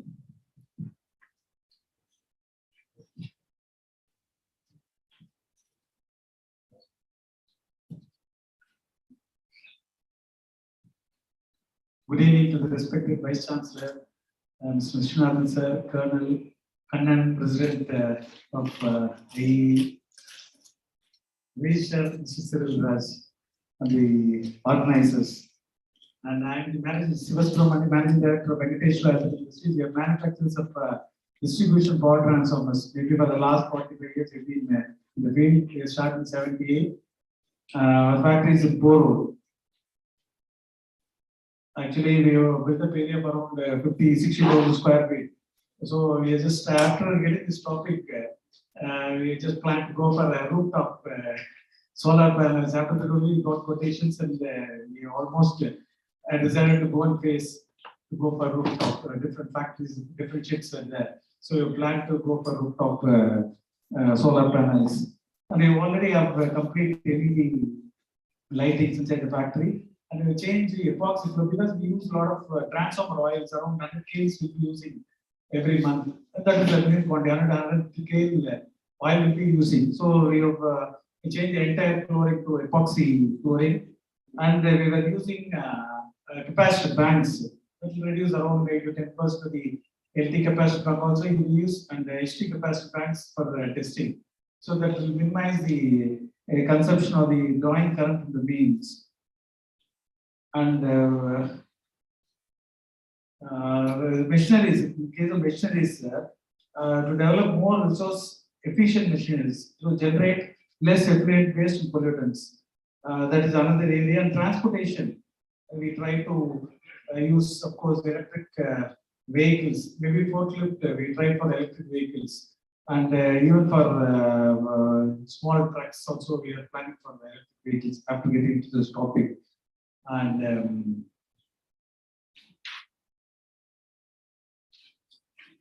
we use normally, initially we have been manufacturing ordinary type of transformers. Now we have gone for the tri-type transformers and also energy efficient transformers. We make only energy efficient transformers. Still have losses and efficiency, as Prem has told. It will be in even 98, 99 we are getting. So we have manufactured only energy efficient transformers. We have so far manufactured up to 100 MVA, 230 kV transformers. That will be around 160 tons. That is the maximum capacity so far manufactured. So after getting into this topic, we need to explore the possibility of green sustainability. Because initially, being a developing country, whatever the green sustainability step will add to the product cost only. So our consumers, only government departments, mostly Tangent Core, Transcore, Andhra Pradesh, or whoever it is. Mostly 90% of the belongs to government departments. They'll go procure only by tenders. So whoever holds the lowest price will get the orders. So if we add on the price based on the cost of the green sustainability, that will be capital cost. If you go for a solar panel, it will go at least 4 to 5 crores or 7 crores per megawatt. Now it is costing around 1 megawatt, it will go for 7 crores. It will be an additional added cost, it will add on the product. So it is very difficult to match the product cost as well as the capital cost when you go for green sustainability for a larger investment. So we need to balance both. So we are just working on that. So we should not pollute the air as well as the soil as well as the water. So there is no pollution, zero pollution in our factory. It is a purely electrical manufacturing factory. There is no air pollution, no water pollution, and oil spilling will be there. So that part we take care of epoxy flooring, and we will completely stop that. So with that, we'll be taking further initiative after being exposed to this sort of conference. So thank you, one and all. Thank you. Thank you very much, sir. Our chairman will be handing over the memento to Engineer K. Subramanian.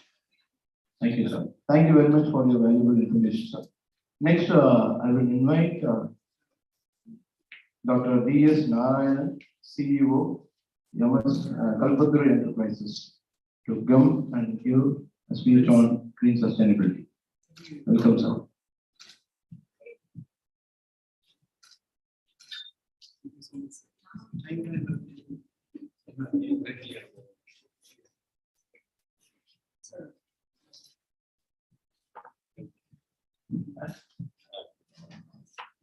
It's okay. It's okay.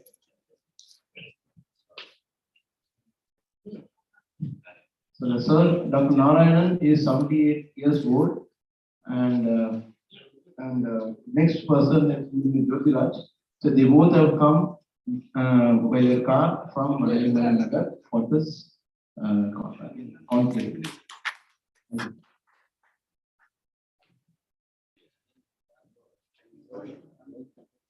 Can I start now? Yes, sir.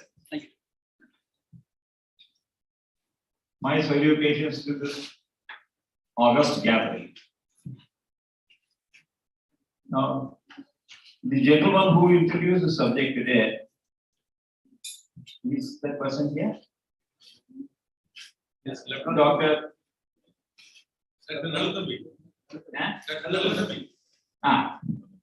That's yourself, is it?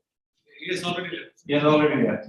Now, until such time I heard his talk, I really did not understand what the subject was at all. I do not know how many others have understood. Now, the sustainable developments of the nation, the role of engineers. Now, developments of the nation, nobody can stop. It has got its own dynamics. Not only our country, any country in the world, the changes, the dynamics of changes cannot be stopped. It can only be regulated. If some country in the world follows certain things, another country gets it very soon. Now, whatever problems it brings along with it, every country has to find its own solution. Now, sustainable developments of the nation. So that means the definition that he gave was a very, very wide and spectrum definition. It is not confined to any particular factory or any rooftop electricity. Now, the role of engineers. If you see the role of engineers, it has been wonderful. Whatever the country has been wanting the engineers to do, the engineers have responded at every time. The engineers have not been lacking at all. Maybe the engineers are not so much satisfied with their own performance. That's a good sign, because only then you will have the improvements coming in. The role of engineers, therefore, has been all the time through and through supporting the nation. The sustainable developments of the nation, we are not talking about individual factories of the nation. Now, three very important aspects he said. That's why I wanted that person. One of those is the discipline of the individuals. At the individual level, at the domestic level, at the social level, at the country level, the nation level, the worldwide.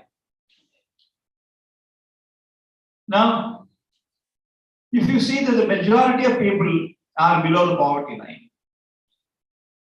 to keep them under discipline is very difficult. In Delhi, we used to have something in JJ College, Jugi Jomdi College. That is what it was.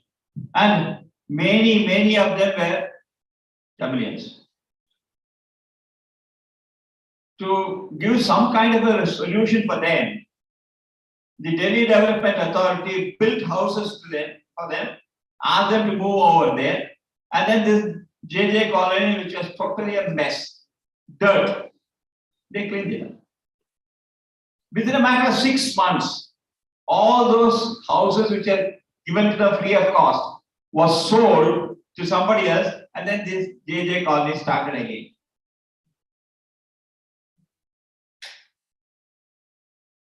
I do not know how many of you are aware that the kind of problem that the government in Tamil Nadu had for clearing the Moor market. Finally, they had to somehow manage to put it on fire. This is a fact. Now, I do not know how many. I am 78 years old, therefore I am able to remember. Possibly I am the oldest here. Am I? Okay. So many times this kind of move has to be taken by the government knowingly. But these are not acceptable. Putting the human beings into so much of problems. Now that brings us to another aspect. Unless the government and the engineering organizations and organizations like the Institute of Engineers are able to work very closely together, there is no solution. Coming down, when we were studying, I don't know how many of you, we used to have moral science classes. Do you have moral science classes? No. The child coming to the school has no idea what morals are. Achara prabho dharmaha. For any good act, the starting point is discipline. And that is what we are lacking. Totally lacking. So therefore, I am identifying this subject as a problem to be discussed with the governments very clearly as to what engineers should do, what they will do in this application to make it a successful thing. If you cannot take these poor people, downtrodden people along with you, nothing can work. A few years back, I was in Hosur. The sub-collector there was MTech in civil engineering. So we were getting close together, we were discussing. Then he was, with a lot of pain at heart, he was saying, we have no program of any drainage system in this place. So the drain water was flowing across the road. That was acceptable to them at that time. But as the pace grows, should there not be a program in position or not? Who will make it? When will they make it? These are the questions to be answered. Whatever programs of development that the government is giving now is to project themselves as very nice, excellent. But the more important thing is what you have for future, so that these problems do not assume gigantic proportions. That it will. Every time we have heavy rains, you know the kind of waterlogging that is happening year after year, year after year.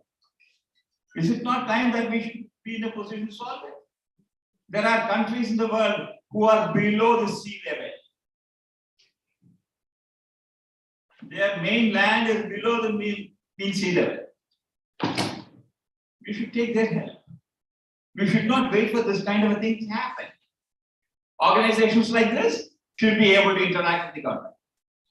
Yes, little amount of friction will be there. We cannot satisfy all of them because when you are very clear about your aim, what you want to achieve, little amount of bitterness will definitely be there. But ultimately, we will be achieving what we want. I think for the time being, what I could say, I wanted to answer. Lot more things can be said, but it will not be palatable, it will not be okay. Therefore, I am stopping now. How much time have I taken? Okay, no? Earlier you wanted to give me 10 minutes, so you have cut it down to 5 minutes. I have also cut it down to 5 minutes. Thank you. Chairman will be very good. Sure. I have Thank a knee problem. Okay. Thank you very much, sir. Dr. Narayan sir has given a very valuable information. We are already following some best practices in the early days, which we are not adopting nowadays. So that is one of the reasons for having difficulty in following green sustainability. That is what he was explaining. It's a wonderful thing which he has given, but since we are running short of time, we are not able to have a lot of information from Dr. Narayanan. Thank you very much, sir. Thank you. Next, we'll invite Engineer Jyotiraj, CEO, ex-CEO, Albrecht Private Limited, to speak on green sustainability and best practices.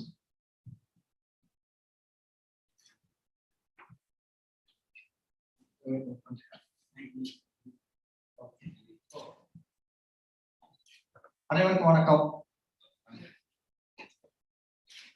நானா choose பண்ணிக்கிற topic from tiny to small industry, a short story of mine. I completed diploma in mechanical engineering in the year 1969. Before the result came, I joined Government Group of Engineers Limited in Ambattur. Within 1 year, I was able to get an appointment at Carpenter University. I served there for 14 years. Soon after joining Carpenter University, I applied to Institute of Engineers for taking up IEI.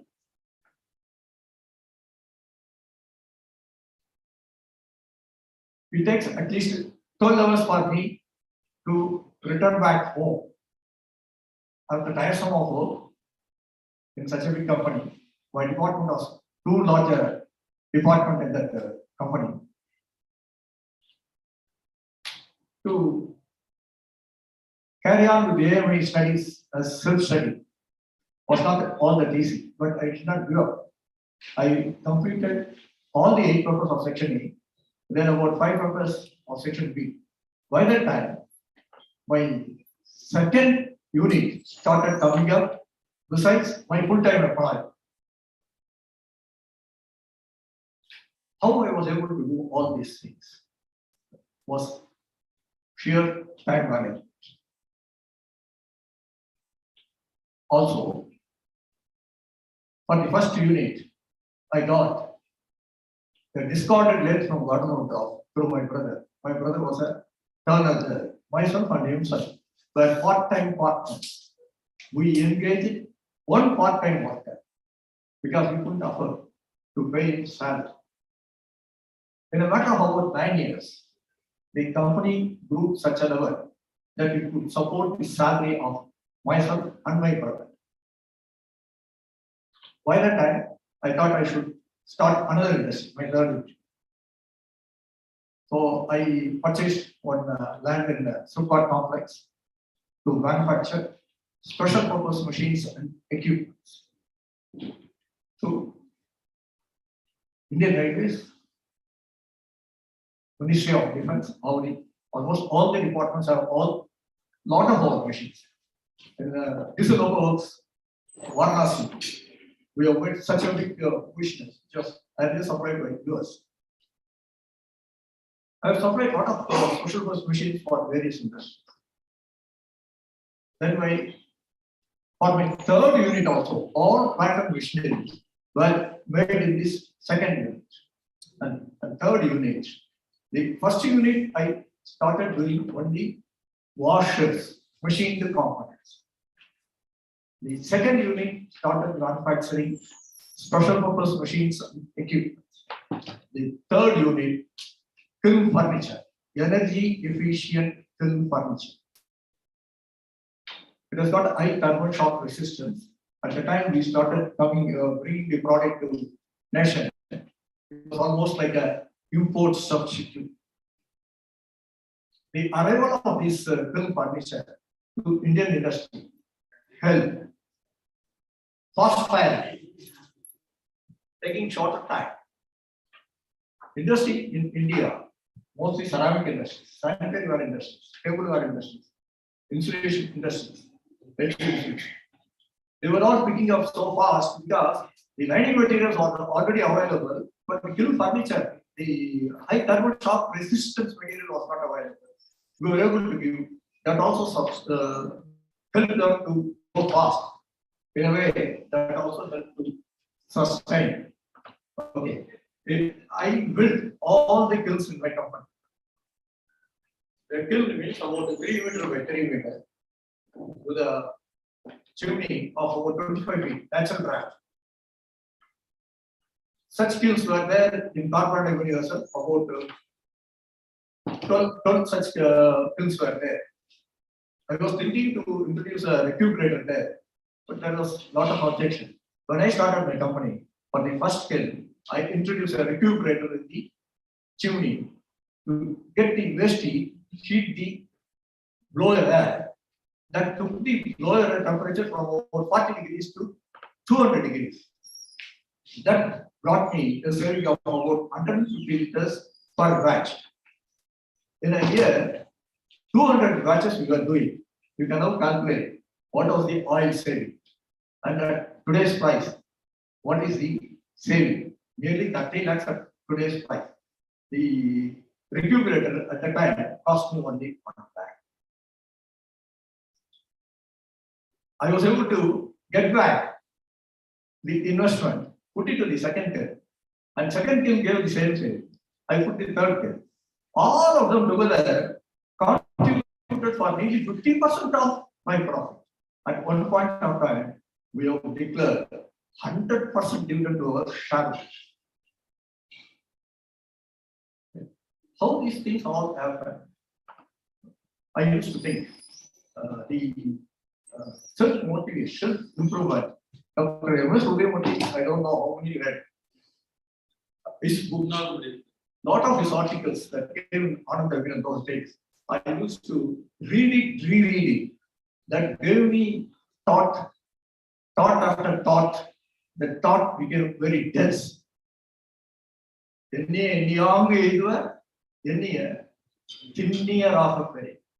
the dense thought, like a dense material, aluminum and mixture or light materials. Uranium has got very high density, and how much of nuclear energy has got. Like that, thought also gives power. Thinking time and again gives you power. I belong to a middle income group. My first industry, 1,000 rupees I have to invest. How I was able to make that? I am telling the truth. I used to give the salary packet to my parents for my consumption. Successfully. When I raised up, I got the blessings and they gave me packet money.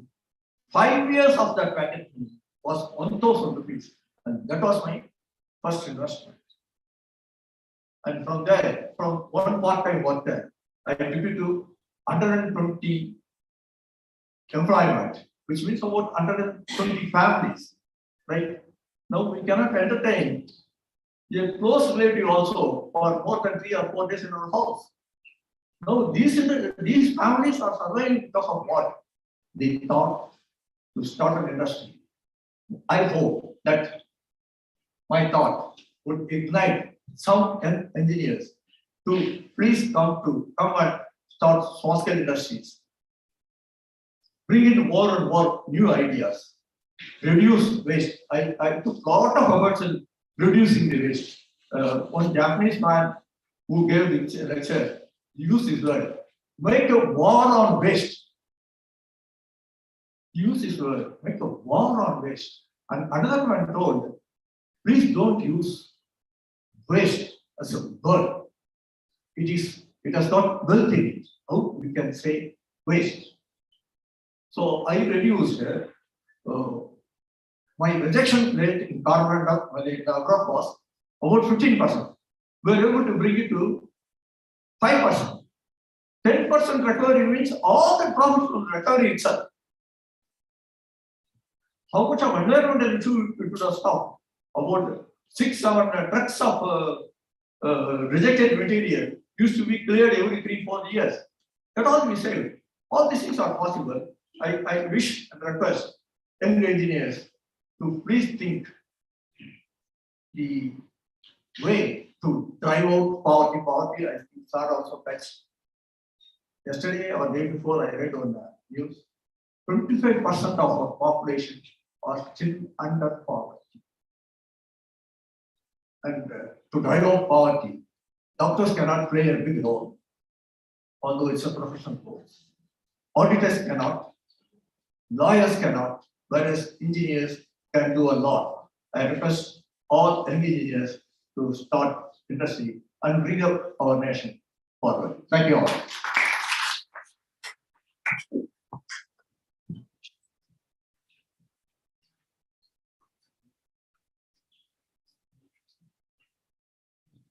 Thank you very much, sir.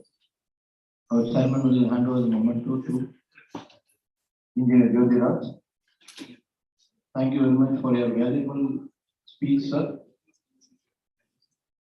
Now, I will hand over the podium to Engineer Sandil Kumar for conclave session.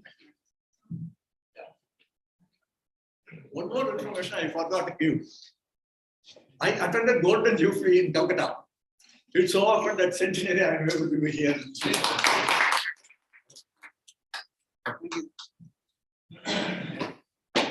Thank you, sir. Thank you.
Hello, very good evening to all.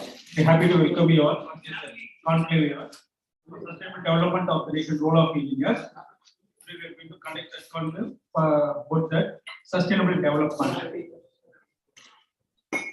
I want to say, now I am going to income. Now I am going to income. I welcome Srimati Subhadra Rajendra, Oil and Gas Industry Expertise, co-founder and president of Varun Aditya Foundation. Welcome, madam. Subhadra Rajendra spends days fulfilling her motto of doing struggle into strength. Academy, University third rank in the graduation batch degree, and University first rank in diploma, and best excellent student award for participating various clubs. With your hard work. And best woman engineer award received on 34th Indian Engineering Congress, Telangana Center, Hyderabad. This is about inspiring woman in engineering faculties.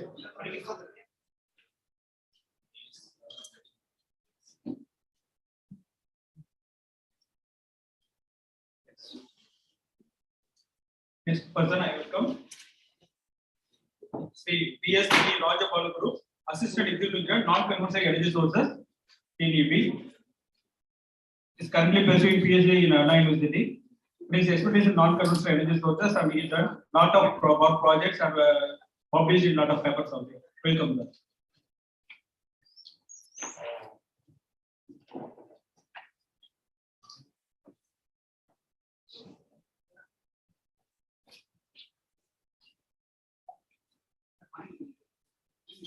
Next, I welcome Dr. S. Sudarshan, Chief Scientific Officer, Buddhi, Artificial Intelligence, 20+ years of invaluable experience in leading AI research and development projects for end-to-end artificial intelligence product development, system software design and development in assignments and applications. adult in managing the A research and product development life cycle from consideration, finalization of product specification, technology selection, client handling, change of environment and cross-functional coordination effect. Thank you, Mr.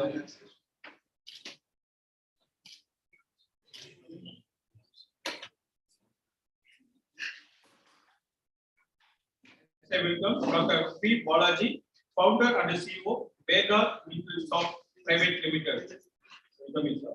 Dr. Balaji is insightful and a new energy entrepreneur who successfully manages Vega Intelligent Soft Private Limited. Vega is a culture recruitment and software development company based in Chennai, India. Having switched industries, Dr. Balaji has completed progress in the IT industry. Happy to welcome you, sir.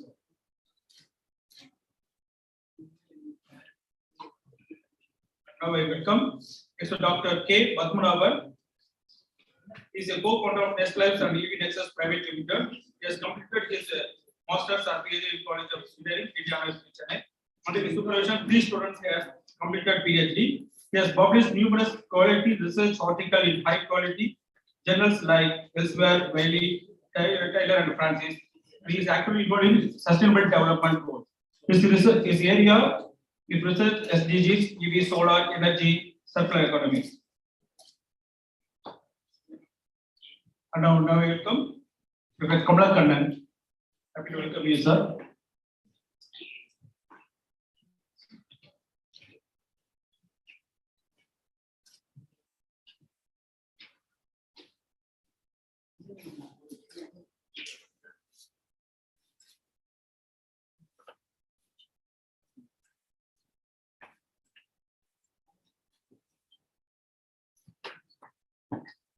So I hand over the session to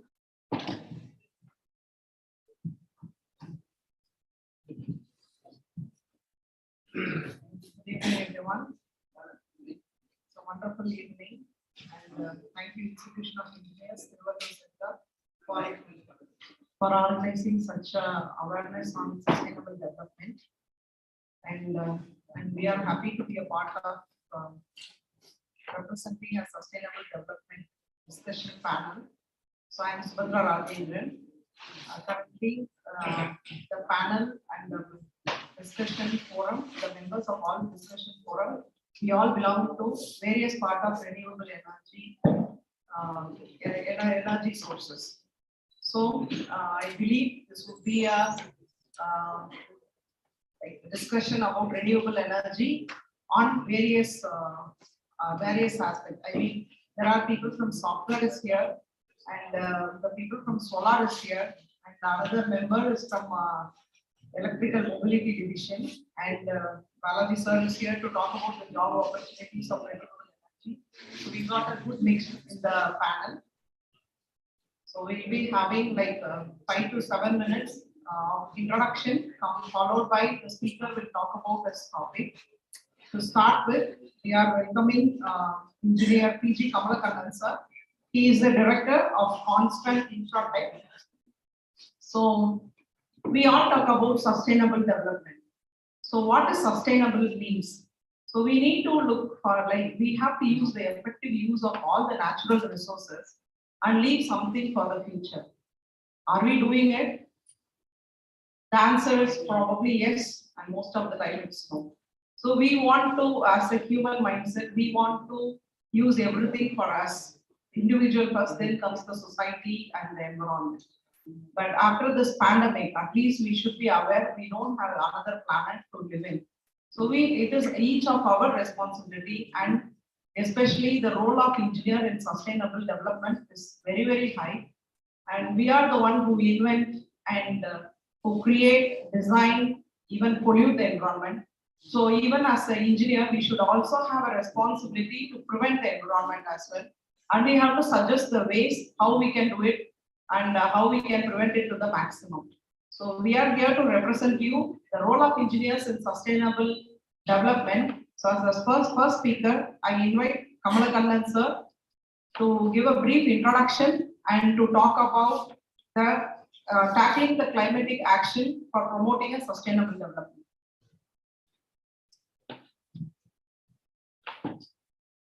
Thank you.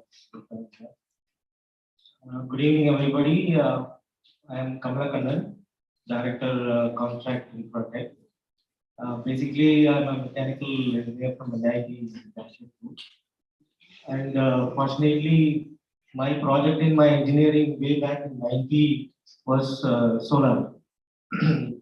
So my professor, Dr. Pant, had intuited me very well, like, he had given me a focus, like what would be the scenario down the line, like how we have to equip ourselves in taking up the challenge in meeting out the renewable energy to the industry. So I've been an entrepreneur after my graduation. Also, I mean, almost 22 years I've been an entrepreneur, having different experience and different kind of industry domain knowledge. And out of which my passion towards this solar energy business was making me to start my own industry in 2010. So since then, like I've been traveling with very hardship days, like, because running an industry with in a concept stage. Actually, fortunately, I could get an opportunity in taking up a challenge in training people, entrepreneurs who are coming into the solar business. There was a scheme in MSME that the entrepreneurs who are coming into this industry have to undergo a training to get empaneled in TEDA. So that training was being given by our team, especially our team since 2012 till 2016. I think it is a pride for me. I would have trained around 3,000 entrepreneurs, solar entrepreneurs in Tamil Nadu. That was a pride and my desire of taking up the challenge what my professor Bhatt had given me. So I fulfilled it. So since my start of this solar career, I found many challenges, like, practically. See, everybody, I think now we are talking on paper and, like discussions and forums and everything. But practical scenarios, there are many challenges what we are facing. Main thing is convincing a customer. See, those were the days, like, people, there were mix of customers, like, even residential customers, commercial and industries. And one fine, after a period of days, a period of years, the residential customers were not being into the loop, like, because nobody was convinced to take up the, to get the solar power plant installed in their premises because of the cost and other factors. And one very important thing is, like, unlike other countries, European countries, the government was pushing, the people to adopt the energy. And, Germany and Spain, though they have 220 days sunshine days, they are full contented renewable energy system down their thing, and they succeeded. But India being a country where a tropical country where we have 330 days sunshine days, but we could not take up that level of attaining that target. But we have big targets, 100 gigawatt by 2023 and so on. So, but then in numbers we have statistics we have, but then practically speaking, it is not happening. That is what is my observation in the field, because I've been a consultant for 4 or 5 government departments like CMBA, Police Housing Corporation, Fishery Department, and I was been an instrumental for many projects in getting implemented, because government projects, it will come in the paper in the announcement, but and when it is coming into the practical scenario, it will not happen. That was the kind of situation. But I had taken up the challenge, and I was pushing all the top official bureaucrats.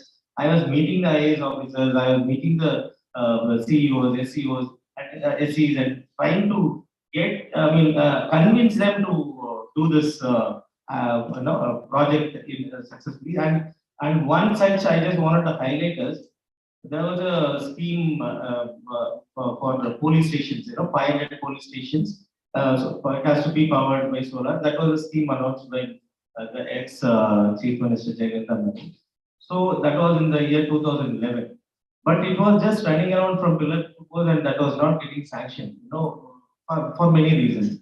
And there was one Mr. Garg, he was the ADGP admin, and the CE of Police Housing Corporation taken me to the, he was very interested in doing that project. But then, due to so many factors, it was not happening. So I had gone there along with him, and I tried to convince the ADGP across the table. He said, you take this letter for recommendation to the government, and it was that day itself it has been given to the government, and the project was sanctioned, and then onwards that 500 police station project was taken off, and it was been successfully implemented. That was an 18 crore project also. So see, why I'm saying is we as an engineer on a thirst or a passion, trying to do as hard and effective implementation, and still we have lack of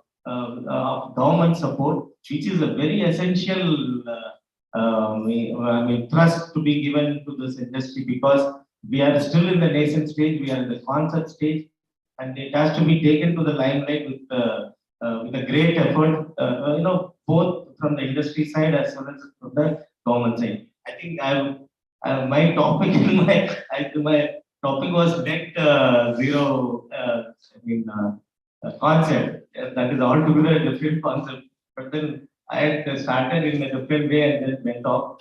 See, net zero concept. See, after solar, I just was looking into a kind of thing like, why can't sustainable activities altogether can be taken into our fold, like water management, waste management, pollution, so on and so forth.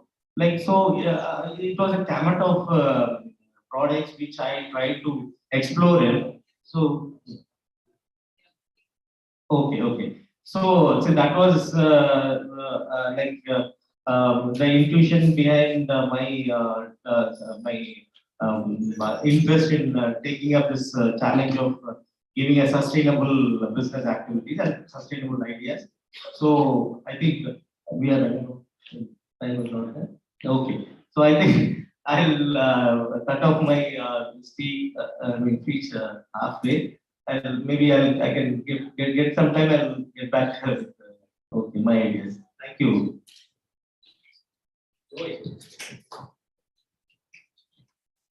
Thank you, Kamalam sir. It's a wonderful insight he gave. See, even though there are so many negative things, there is one good advantage is that in renewable energy, since the technology is evolving, there is more opportunity to become an entrepreneur. So we have to look it on even though there are more, as he highlighted, getting into a policy or getting support from the government and getting support from society also, it's a very big challenge in current scenario of renewable energy. But the situation is slowly changing, and people are aware about the requirement of shifting to renewable sources, since we are running out of fossil fuels, and even there is a power shortage with coal efficiency. So the renewable energy is the only solution we should look for. So since we started a little late, so we have to rush up for and give the chances to the next speakers. So I request all the panelists to stick to time. So with further the next speaker, I would like to call upon Dr. K. Padmanabhan. I'm very happy to introduce him, and he is my partner and the director of EV Nexus and Nestlice. He got almost a decade of experience into renewable energy. I am very happy to welcome him to this panel to share his idea about the renewable energy present and future trends. Thank you, ma'am. Thank you for introduction. Thank you for the opportunity to come to me. This is a wonderful topic to me because I impress a lot. The basic for me is sustainable development. I started my research in different directions. Initially, wind energy conversion system, PMS generator, all those. Then later I switched on to sustainable development goals. I am targeting for all 17 goals, especially 13, 7 and 12. So these are all very 3 goals very much required for this need of our for the future sustainable way. All 17 is more important, but these 3 very vital for developing that our earth being sustainable. So as Dr. Kamal said, many insights about solar energy industry. The same industry, I am also into this same forum more than 12 to 15 years. A lot of challenges that the last government fixed 25 gigawatt. Now they after that 175 gigawatt fixed by Modi government. So almost they are going to reach 2022 that target going to attain almost 78 gigawatt reached. Probably this year end they will reach 100 gigawatt. Of course, it is done, but in reality, this is the effective way. Absolutely not for the future. Presently, it is going good. But the decentralized system and the distributed generation and microgrid, all those things comes to reality, then only we can meet out the sustainable future or sustainable development will happen. A lot of modern innovation is happening in day to day, but in reality, as an engineer, we are not lagging to implement that system. We are trying to innovate many things. While executing that reality, we are really lagging. We have a lot of struggles and a lot of hurdles to implement because of many factors, cost effectiveness and the system, policy, infrastructure, all those. So certainly it will, as an engineer, we need to meet out all those lagging implementation. That innovation is every time is happening, but people lagging as an engineer, we need to implement it. So we are running behind money and other factors, lifestyle and sophistication, all those. But literally, as an engineer, as a responsible citizen, as a responsible person, we are lacking to implement it. So in skills, policy, everything is they are prescribing, but who's following it? Let the example let me discuss. In Tamil Nadu, they are mandating the policy to put up the solar power plant in their rooftop and complex institution everywhere. But in reality, they are taking for getting approval as a rendered system. After getting the approval, they are dismantling. Who's doing that? All those nonsense. That is also doing by the engineers. So we need to restrict. We need to streamline it. As an engineer, we need to be responsible. We should not. We need to maintain the decorum. Then only the sustainable way will be developed. A lot of social medias and especially that polymer TV idiots is making nuisance about lot of negative impact about electric vehicle.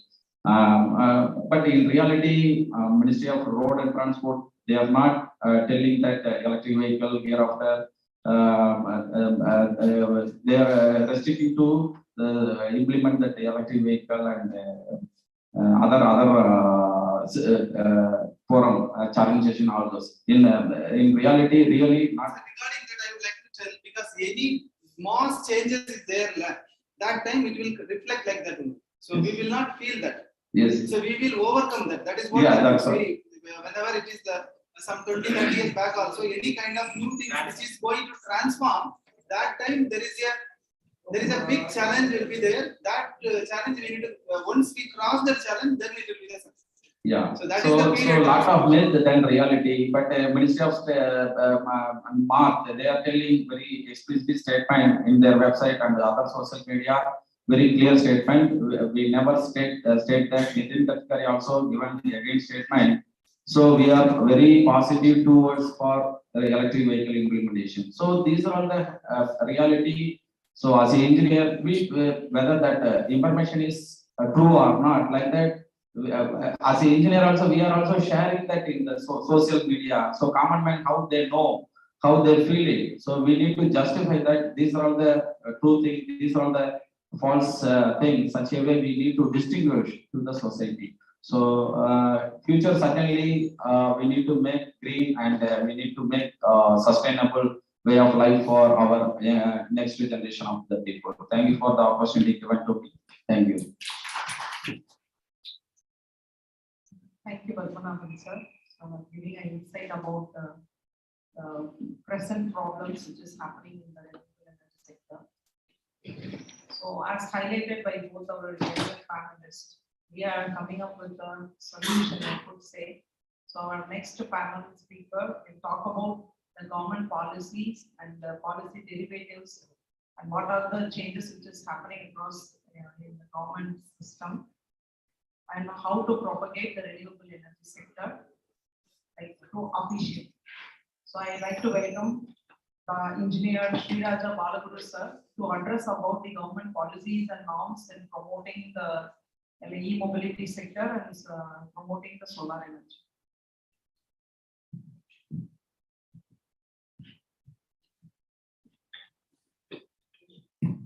Good evening, one and all.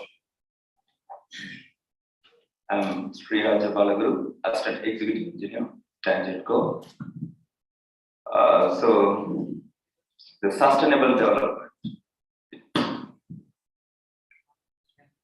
So, when we talk about the sustainable development, three important elements we have to take into account. One is energy conservation, second one is renewable energy, and third one is your improved efficiency. So these three important factors, because one is everything is hand to hand. So why I'm talking about this one is always when we talk about the renewable energy, not only onto the renewable energy, we have to focus on the energy conservation. So because as you know, the fossil fuel generators emitting the greenhouse gases, not only fossil fuel generators, we cannot say thermal power stations, chemical fertilizers, lot of industries emitting the greenhouse gases like SOx, NOx, carbon. So we need an alternative for the generator. So that's what we are moving on to the renewable energy. Even your car also emitting nitrous oxide. So we are moving on to the e-vehicle. Because ultimately we have to save the Mother Earth. So the government of India has committed the COP conference in Copenhagen of target of 175 gigawatt by the year 2022. So as we have talked about 175 gigawatt, we are achieving on to that. We have a pipeline of project. So soon we will achieve 175 gigawatt. And further, the government of India has taken an initiative for this renewable energy target of 450 gigawatt by the year 2030. So this is all a pipeline of project what we have everything, and Tamil Nadu is a pioneer in the renewable energy, particularly wind energy. We have 8,600 megawatt, which is 1/3 of the 25% of generation when compared to in India. So we are contributing 25% of wind power alone. So this is the scenario here. And when we talk about this renewable energy, also we have to take into two things. In this 175 gigawatt of renewable energy target is one hand.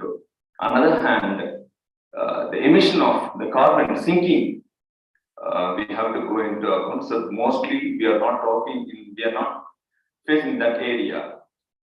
So sinking of the carbon, 2.5 to 3 gigatons of carbon emission by the year 2030. This is another target. So normally we are focusing on 175. This is one thing, and 450 by 2030. This is renewable target. The second one is the carbon sinking. So these two aspects we have to take into account. And further, the demand side management. When you talk about the demand side management, so who demands the electricity? Who demands the electricity? Yes, obviously consumers. Because today, if you take 15,000 megawatt in Tamil Nadu or 70,000 megawatt, that is determined by the consumer. So the consumer should have a very good behavior on this. So two aspects I have to say. One is technology behavior, another one is consumer behavior. When you say DSM, demand side management. So technology behavior, we are starting from the fluorescent lamp, halogen lamp, then LCD lamp, and now LED lamp. So as the technology changes, we have to change. Similarly, the consumer, we have mainly we are taking four patterns, consumer consumption pattern. One is domestic, industrial, agricultural, and commercial. So all those things are there. So this consumer pattern, how the load management is very important. For example, if you take a domestic, they have to look into a load shifting pattern. When you go for a industrial, it's a peak lifting. When you go for a agriculture, it's a curtailment. So load curtailment. So all these things we have to do. So actually, that is what I said is the demand side management is the modification of the electricity demand by financial incentive and the consumer behavior. So these aspects we have to take into account, not only onto the electrical energy. So it's a two I. One I is focusing onto the renewable energy target, and second I is your carbon sinking. So when you say carbon sinking, automatically the energy conservation should play a role. So these two I's are very, very important. I cannot go for promoting the renewable energy also for the decarbonization by providing the additional tree cover and additional forest. So this we have to do. Because why I'm telling this one is because mostly when we talk about engineering, we'll talk about renewable energy. So we are all engineers, we know the technology, everything is over. But see, very simple. Planting the trees, we are not concentrating onto that. So which doesn't require engineering, which doesn't require technology, it's just planting of the trees. But mostly, to be frank, the society, like the clubs, societal clubs, serving clubs, they are doing a lot of planting of trees. So I would like to request here in this IEI, to plant the trees. So that program also we have to encourage. Because I said two I's is very important, not only the renewable energy, but also another thing, seeking of carbon. So now you can see a lot of forest, Miyawaki forest and all. So a lot of social clubs are doing that one. So we have to be a contribution of this one. So with that, I'll conclude my thing. Thank you. Thank you, Sri Rajan sir. He gave a wonderful summary. Rather than promoting into renewable energy, we should also plant more trees to make the earth more green and sustainable. So in IGEN, we have been doing a lot of activities relevant to green energy promotion, especially not only energy saving concept. They do also plant trees and go on energy awareness program. And we have last year also we had the Envirathon. We have given a non-stop 60 hours of awareness program across the globe, inviting all the international speakers also. So wherever possible, we are telling them rather than working on renewable sources, we should also promote whatever we have it in hand. Like growing more trees and using lesser fuel also is another way of promoting a sustainable environment. Thank you so much, sir. With that note, I'd like to call upon our next speaker. And this renewable energy comes with the combo. We are also here to give a combo that since it is a new technology, like people talk about, there are a lot of restrictions, challenges, and in implementing and teaching, educating to the general public, there are also a good job opportunity available in the renewable energy field.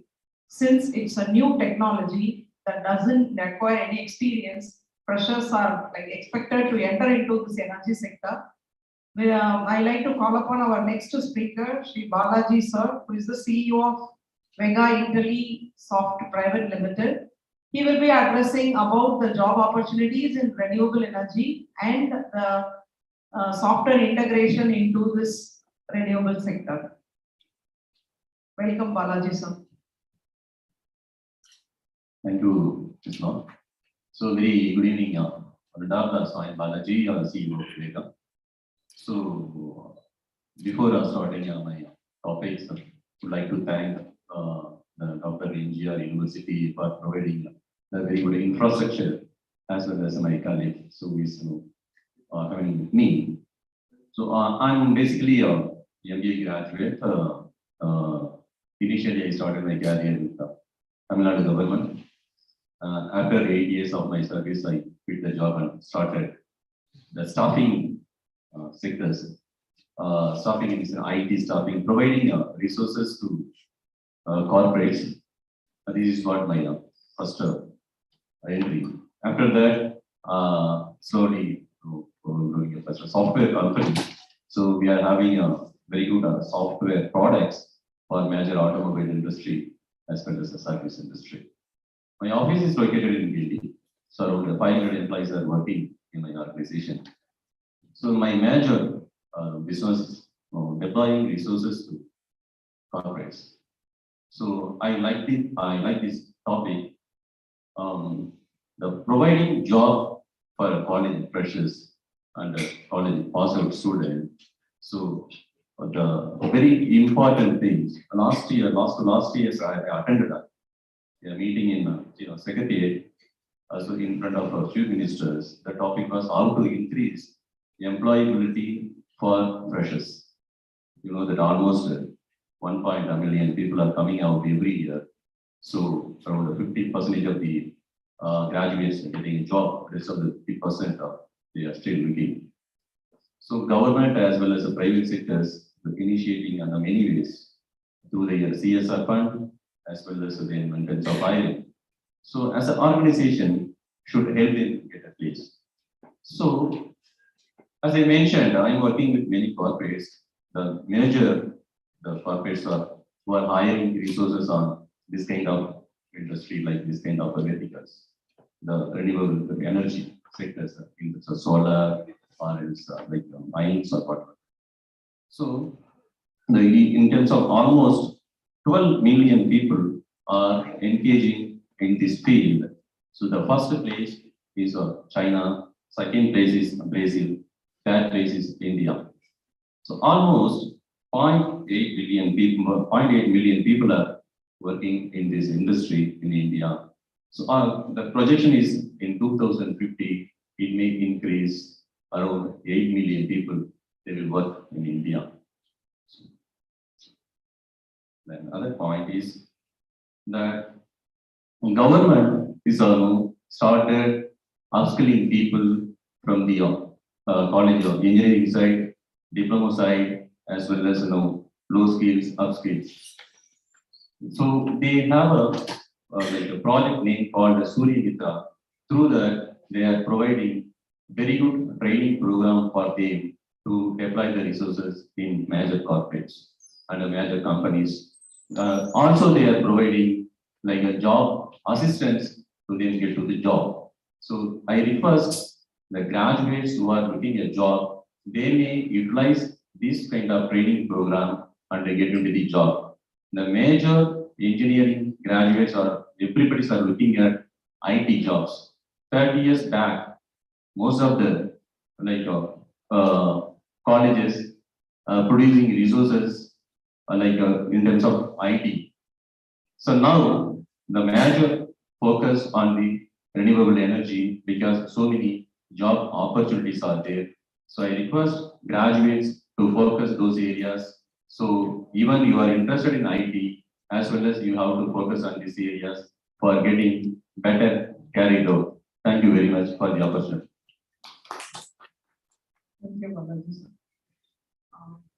As he highlighted, apart from job opportunities, there is a good amount of entrepreneurial opportunity also available in this sector. So this is the right time, like before, even India is also promoting a lot of startups. In older days, starting up a business, it's a nightmare for many of us. But now, if you have an idea, the government is coming up with a lot of like policies, financial support, and even giving a mentorship program also to promote your ideas into a product and as a business. So this is, since it is an evolving industry, it's the right time. If you have any plans to enter as a, to start as an entrepreneur or begin begin your career as an entrepreneur, this is a good start now. And I would like to call upon our last panelist, Engineer Dr. Sudarshan Santhiappan sir. He is a Chief Scientific Officer of Buddhi AI. Before introducing him, actually now, you know, the entire world is running on data. Nowadays, I don't know, future, we won't be naming the people, we will be calling her with the numbers. So now data is everything. If you like want to buy something also, the entire advertisement, everything is working on how many people are viewing the ad, how many applications have been received, where you are, it's in queue. Even if you call a call center, everything is based on data now. So I'm very happy to welcome our next panelist to talk about the data analytics and its role into renewable energy sector in promotion of sustainable development. Evening. Good evening. Okay, so in my mind, sustainability is about staying relevant, irrespective of whatever challenges that we get past. So in my mind, that's called sustainability. And if sustainability leads to implementation of green initiatives, great, wonderful. So that is something we should pay a lot of attention to. First thing is we should exist, irrespective of whatever happens around us in terms of challenges.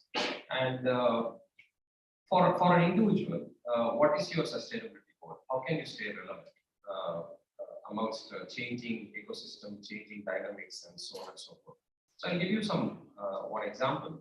So 2 years back, so when we decided to close the office and push everyone to work from home, I think it is March 2020. So that is when we had to push several hundreds of our employees back to home.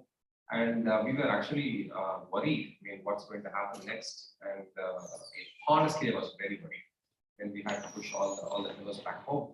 But something very interesting happened during that time. So we had several customers who had a roadmap, or they call a ramp-up plan. So see, we process data, we process tons of data. And so we usually have a ramp-up plan. So let's say in the next 9 months, we have to go from a few hundred transactions to a few billion transactions, right? That's called a ramp-up plan. Usually it takes 8 to 9 months to ramp up to such large scales. But when the country shut down for COVID, all the places which were processing those data had to close. And Buddy, we are an AI-powered automation company, and we had solutions which made machines to do the jobs that humans were doing using their intelligence. So we created equivalents of human intelligence as artificial intelligence systems and agents. And these systems were able to take up those load irrespective of the situation. So whatever that was going to take 9 months ramp up, we were able to wrap it up in 3 months with the power of AI automation.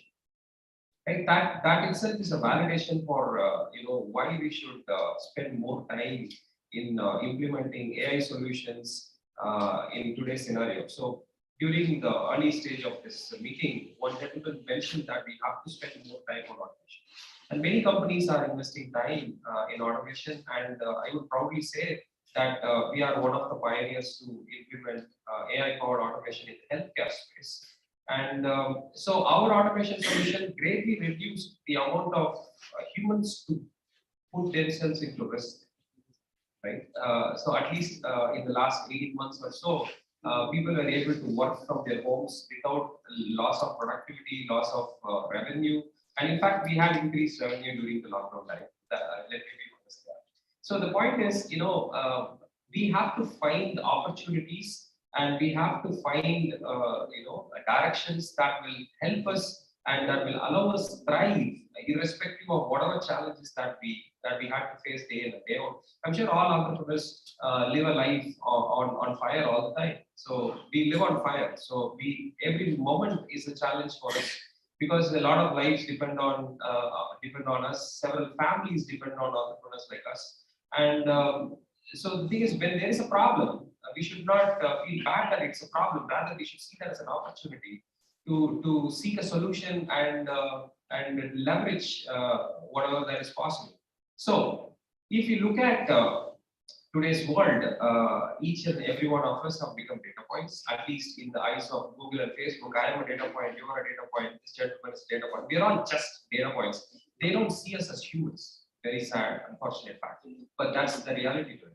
And when everything is seen as data, and you know what, the most difficult task of a human being, you know what that is? It's the decision making. So that's the most difficult task for a human being. And this is where AI has become so relevant and powerful because we are very happy offloading our decision making to machines, so that it's easy for us to put the blame on it, right? If it's not working. So the very attitude of humans is to offload their decision making to somebody. It could be another gentleman, or it could be a family, or it could be a machine, which has the ability to take decisions. So that's why AI is very relevant today, and it's very popular today. And you know, most of the resources or most of the workforce today is moving towards the data science direction to get jobs. 20 years back, people dropped their core business and took up a certification program to enter the e-commerce boom. Today, it is the data science boom, which is something we should all try to leverage. So I think this is an opportunity for us to get ourselves trained on this paradigm called data science-based decision making. So I call it the journey from data to decisions. So that is the journey data science allows us to do. So in summary, so we have to do, or we have to lead life, both personal and professional, using 3 keywords as an analyst or as an engineer. So the first stage is measure. So do whatever you want, but measure what you're doing. Second stage is analyze the data that comes out of those measurements, right? The second stage is analyze. And third stage is control the behavior based on whatever is your goalpost, based on the analysis that you have done so far with the data collected. So measure, analyze, and control should be the way of life. At least for me, it's the way of life, right? I measure everything and I try to analyze what I have measured, and I try to control the behavior, control the direction based on the analysis. So measure, analyze, and control, and data science allows you to do that. So please start learning data science and try to be relevant and be sustained in this ecosystem. Thank you very much for the opportunity. Thank you, Sudarshan sir. Yes, the world needs data, and we also need data, especially in the renewable energy sector. Till now, we still don't know, like, say example, for a house to be converted, like, powered with solar panel. How many houses have we, like, in that locality, how many, like, how much energy we can save, or how to promote the solar energy into the residential unit. Now the data is really missing, especially in a developing country like India, and with the population what we have. The data science and software integration has to be implemented in the renewable energy system. Apart, like, I think we have given, like, all the panelists are belonging to a different background, and we have given our overview about, like, the renewable energy and sustainable development in our point of view. And as a moderator, to sum up and conclude this session, see, the one thing we didn't talk about in this session is that, like, yes, it is, like, very good that we are shifting to another form of energy, but in the meanwhile, we are also creating more pollution with, again, the solar panels and plastics and other things. Those things we have to be, like, addressed maybe in the future upcoming sessions, and the entrepreneurs or the like corporate companies who are coming and entering into this renewable energy sector should, like, play a very important role and very good attention into this reduction of plastics and promoting an eco-friendly substitute. Otherwise, like changing into a renewable energy will not help in promoting a sustainable environment.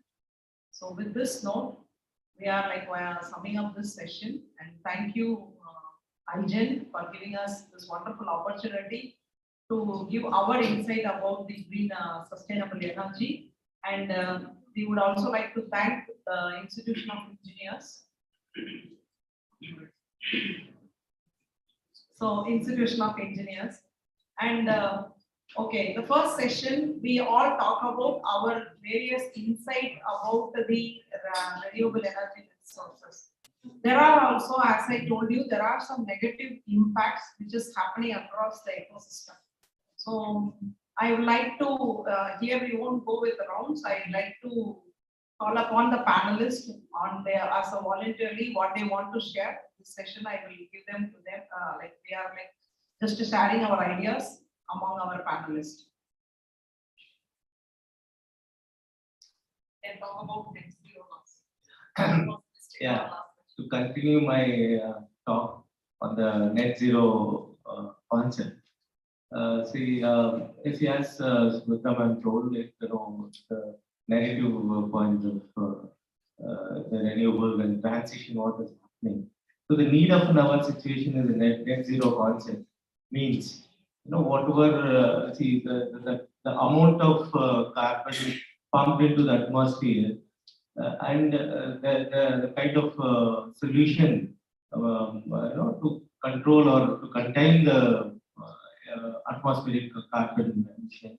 So the minus is the net zero concept means we have to make the carbon sink either in the form of planting trees or other alternatives. There are so many alternatives, like we have as a innovative company, we have developed a solution on curtailing carbon sequestration with the algae, microalgae. So that is one very big opportunity coming up in the globe. See, this carbon, algae has a potential of capturing multiple times than the tree, and the kind of duration it takes for a cultivation to grow is very short. So this would be an alternative solution which is emerging into the play in carbon sinks. See, other than that, the economy, the net zero economy is also a kind of challenge. See, as and when we are talking about replacement or renewable energy, this thing, the side effect, the impact on the residuals, like the aluminum, what we are using, the silica, what the cells out of silica. See, these are all going to be getting depleted. See, again, we are polluting it. So what is the alternative? So these kind of situations has to be addressed in a natural, as one of our early person speaker had told. We have to go back to our old age technology, old age practices, which definitely was a solution for every of the modern age problems. So those kind of things has to be taken in a technological manner, and then maybe addressed properly. I think we can have a good solution, and way ahead, like we'll try to come up in a thing that, like, by 2020 net zero target can be achieved with the kind of support what we are all trying to initiate. Okay, thank you.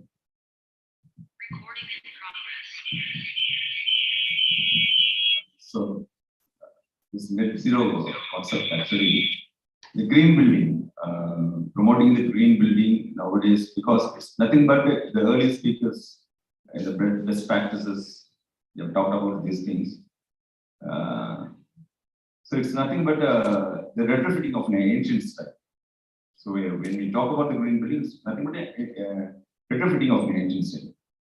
For example, we know the Chettinad house, the old style. You can see in a lot of cinemas and It's nothing but that part is called as a Brahmastan. So the water will fall into, will fill into that. And that is actually energy saving. That is the water, what you call a rainwater harvest. So these things and all, and in a tombs and all, you can see the mirror will be there. So that mirror will give a natural illumination, so natural ventilation. So this green building concept is very important. It's a need of our actually. Actually, when you say renewable energy, active power, active solar, which means the active solar energy we are getting, and then we are converting to the electricity. That is one thing. Instead of that, the passive also we can use. Passive, the natural illumination what we are getting, that natural illumination and natural ventilation we can use for the building. So, which means that the building is without the saving of the power. So that we can go for a green building concept. And Balaji has said that NISC, National Solar Energy, they are giving Surya Mitrascals, right? And even NIVE, National Institute of Wind Energy, so they are giving Vayu Mitrascals also. So that is actually for the Surya Mitrascals, for the IT and the diploma holders actually, mostly. And this Vayu Mitrascal is another program. So in the National Institute of Wind Energy, they are conducting this program for the engineers, the graduate engineers. So most of the engineers can make use of it. So I want to convey this point here. Thank you. I have one concern about implementation of renewable energy, wind power or solar power regarding the storage. So let's say we have, most of us have moved from lead acid style storage to lithium style storage. And there are news about aluminum based storage, sodium based batteries, all are in the coming. They are in the making. But you know, we have already moved to EV. I mean, many families have moved to EV. But let's say if the batteries live for 10 years or let's say 7 years, and what is going to happen to those batteries, the dead batteries? So how are we going to recycle the lithium there, the cobalt in that, all those chemicals in that? So the recycle process of a large amount of e-waste that is going to get generated through the EV cycle. I don't know. I mean, I don't have the visibility if the governments have larger plans or if entrepreneurs have larger plans to recycle e-waste coming out of EVs, especially. So we already have a pile of problems coming from the electronics industry, the assembly industry, and the general computational hardware kind of industry. We have piles of problems there already. And now with the advent of EVs into the mix, so we are going to create more e-waste down the line, not today, but down the line. And if we don't have a plan for how we are going to recycle them, then I think we are going into a vicious cycle. So if someone can answer that question, I'd be very glad. Yeah, and that e-waste having a lot of business opportunity. After making the business opportunity, then only it become a sustainable way. We can before that 3R, now 2R. All we are talking about parallelly circular economy. So without making business model, we can't make it that recycle, reduce, or refurbish, whatever, or we can't achieve it. So a lot of business model behind, but Western Europe people, they are working behind. They are setting up like a ATM and a CDM kind of things. So similar way, actually we have thought process in our mind. We need to develop like that e-waste collection showrooms for bringing all type of e-waste related to EV, solar, or any goods. Such a way we can develop a business model that will make a wonderful way. They are crafting some policies behind. Many of the Western and US-based companies, they are working, they are running behind that. So a lot of circular economy, they are other peoples, they are developing the policy, they are developing the concepts. Lot of software industry, they are working towards that data. Again, they are interfacing data. So data, they are and artificial engine going to play a major role in sustainable development. Since from no poverty to whatever the decent work or whatever, all 17 that before the Millennium Development Goals, there is they have a lot of Millennium objectives. These 17 objectives really very amazing and very specific. So all 17, if we target each individuals, if you are making awareness from childhoods to aged persons, certainly we can make the sustainable way. So we are talking about Industry 4.0 or Society 5.0. All about we couldn't understand what is that behind. The Japanese, they are prescribing lot of Society 5.0 awareness, all about open sources. So still we are thinking about many confidential things. Future certainly that will not be such a way. Even every year, where you are standing, wherever, what you are searching, everything now also we can't control, all about data. So the data-driven world make lot of transit and ship and SWOT kind of strength, weakness, opportunity, threats. It will happen every phase of life. So we need to make the business model we can achieve the sustainable way of life. Still, our Indians, we are thinking about that getting the job. If you are thinking in differently as a Chinese or other country people, certainly we can develop the sustainable way of life. When compared to, I met many Chinese and Koreans, they are thinking about develop the product, develop the innovation and developing their nation. But we are still, struggling to get our day-to-day food. Our mind like that, we have enough food, we have enough lifestyle, but still what we are thinking, how to make that our day-to-day life.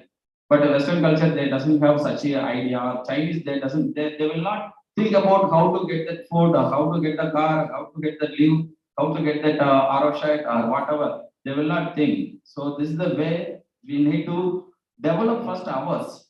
Then we certainly the nation will develop. If the nation, every individual will develop, their family will develop, certainly the nation will develop. Such a way we can develop the ecosystem.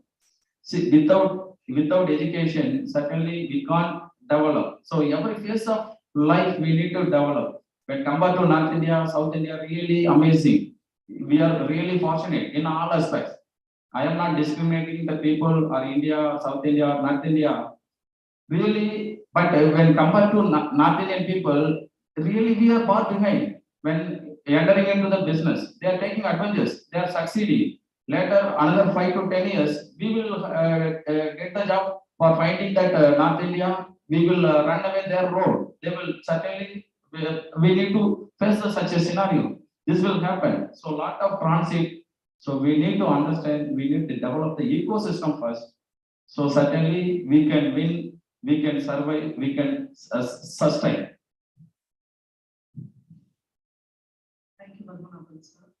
To answer to Sudarshan sir's question, our company is working on providing a solution to the current problems. As you said, apart from lead, cobalt, and manganese, we don't have lithium resource. So we are talking about promoting and shifting to electric mobility, but we don't have the raw material to promote into electric mobility. So I'm working on recycle of lithium batteries as highlighted by you, because now you are like the volume is getting more. So we have to also look at what happens beyond the usage. So our company is working on extracting the lithium, cobalt, and manganese and using it for as a reusable battery. And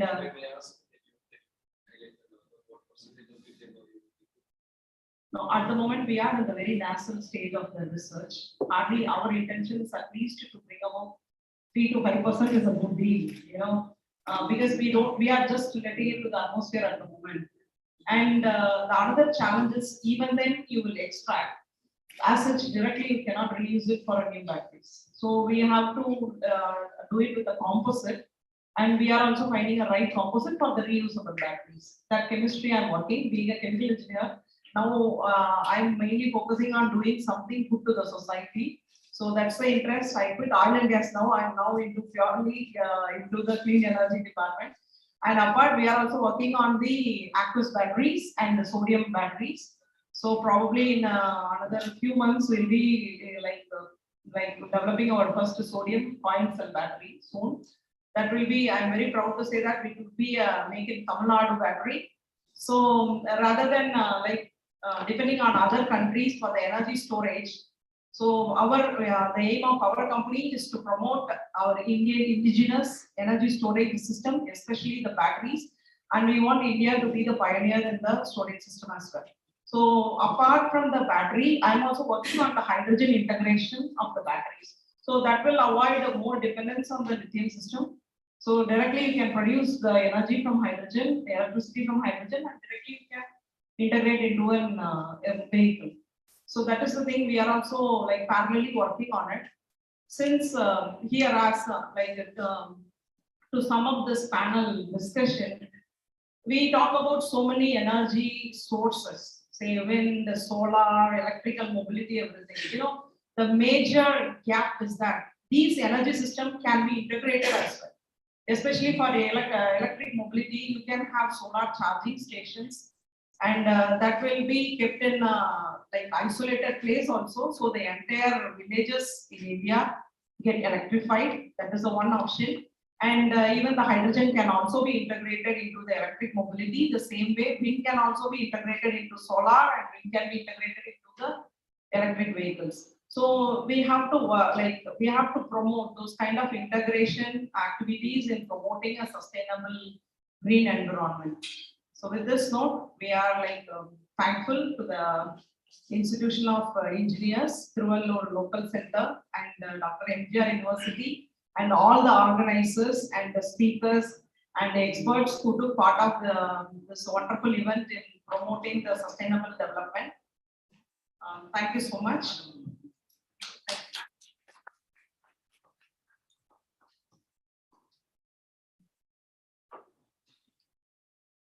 Thank you so much, ma'am. I would like to appreciate because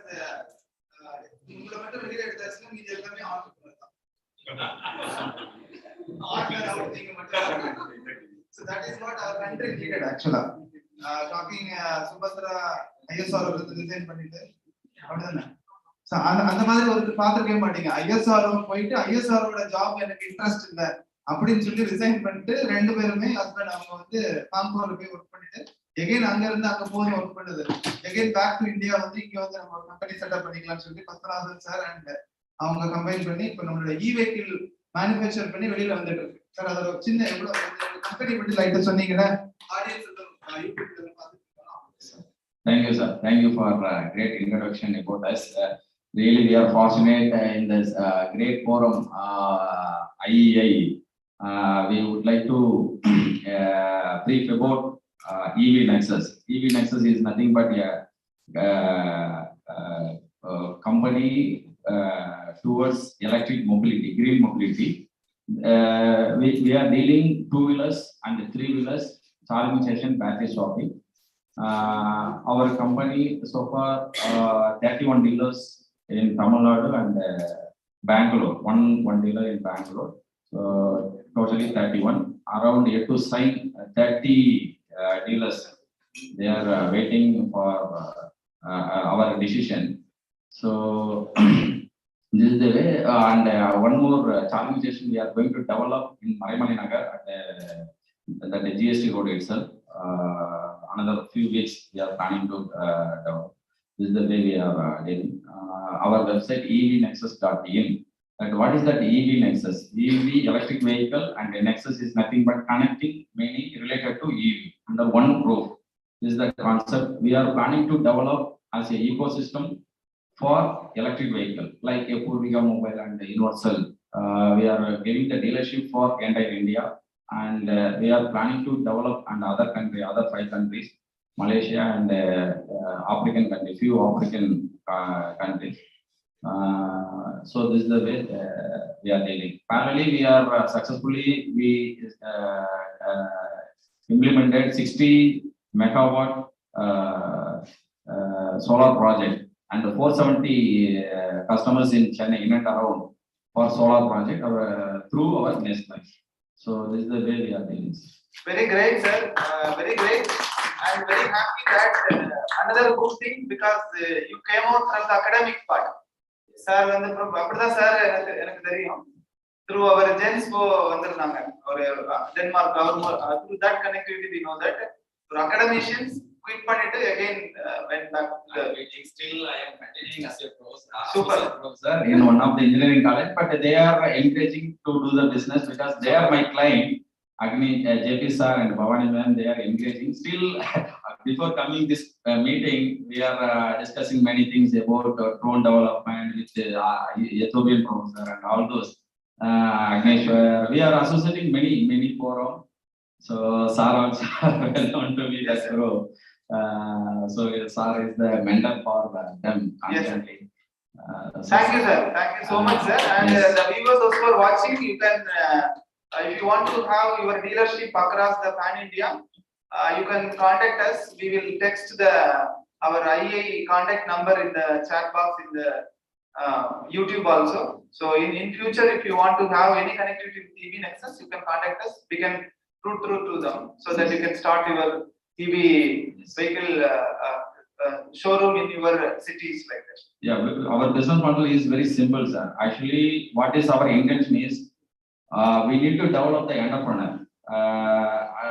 2 years before we thought many of the engineering faculty they are struggling to learn when while working in private college. I am not talking about private college, but all Western pattern they are integrating both academy and industry. But in our India we are lagging.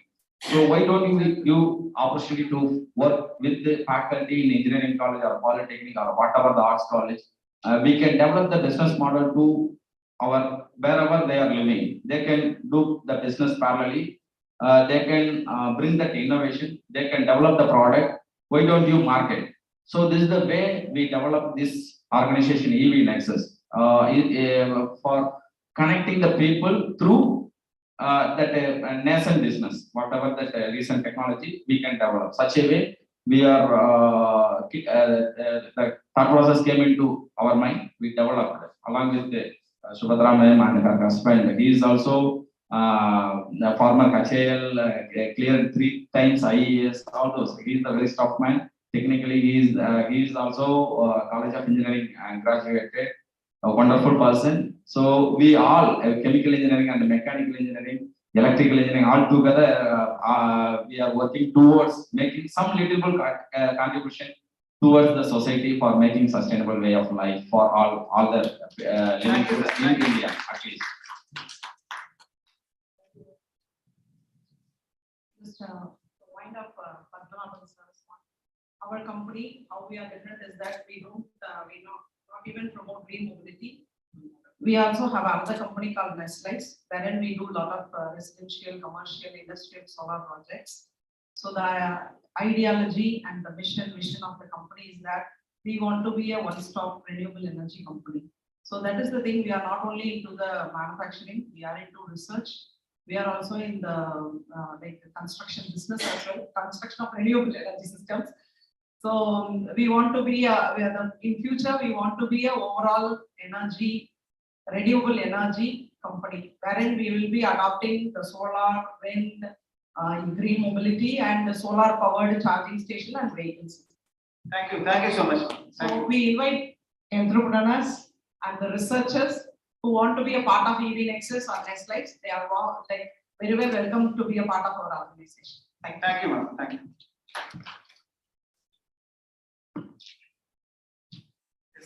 Will you conclude, sir? Or you want to have your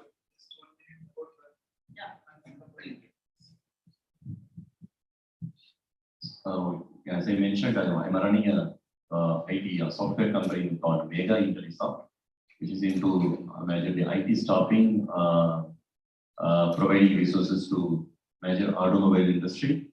You name the industry in India, we are partnering with them, closely working with them more than 10 years, as well as working with the major service industry called Techno Carnival, Wipro, TCS, like that, so as well as the manufacturing industry called Saint-Gobain, which is now producing solar power glasses, is related to this.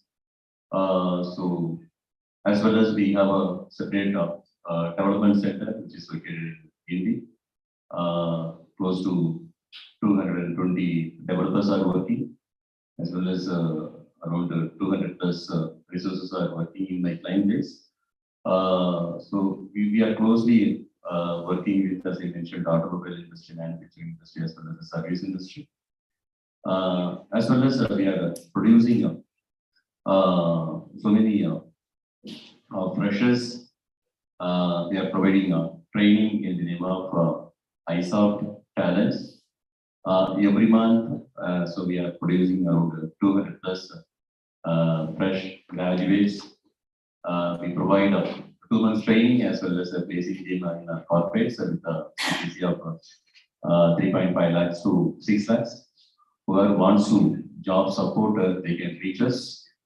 The working professionals, so they want to get into major MNC, they can also reach us for good career growth, as well as they want to change the brand, as well as they need a good CTC, they can reach us.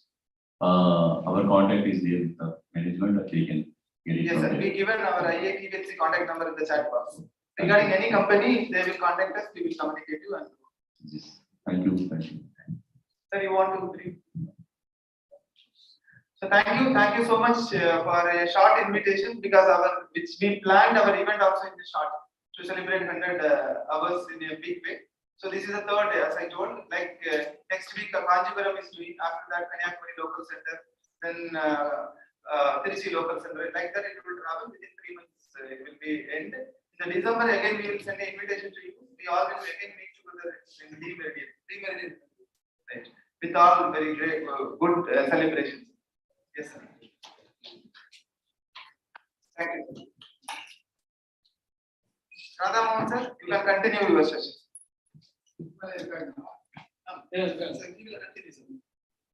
Another 3 speakers are there. Very wonderful session.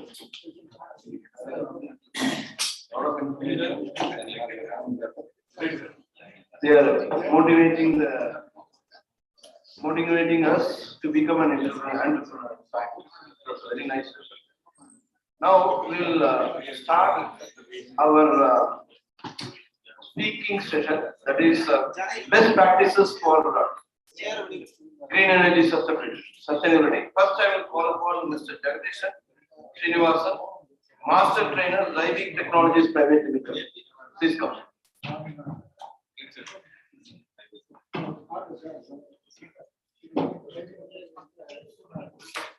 Alright, so yeah guys, good evening to all the here.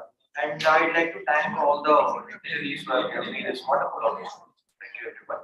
And the main thing that I want to be discussing about here, because we still have a time constraint. So the thing that I'm going to be discussing about here, 2 things about sustainability is, one is going to be like securing the infrastructure that we have for you.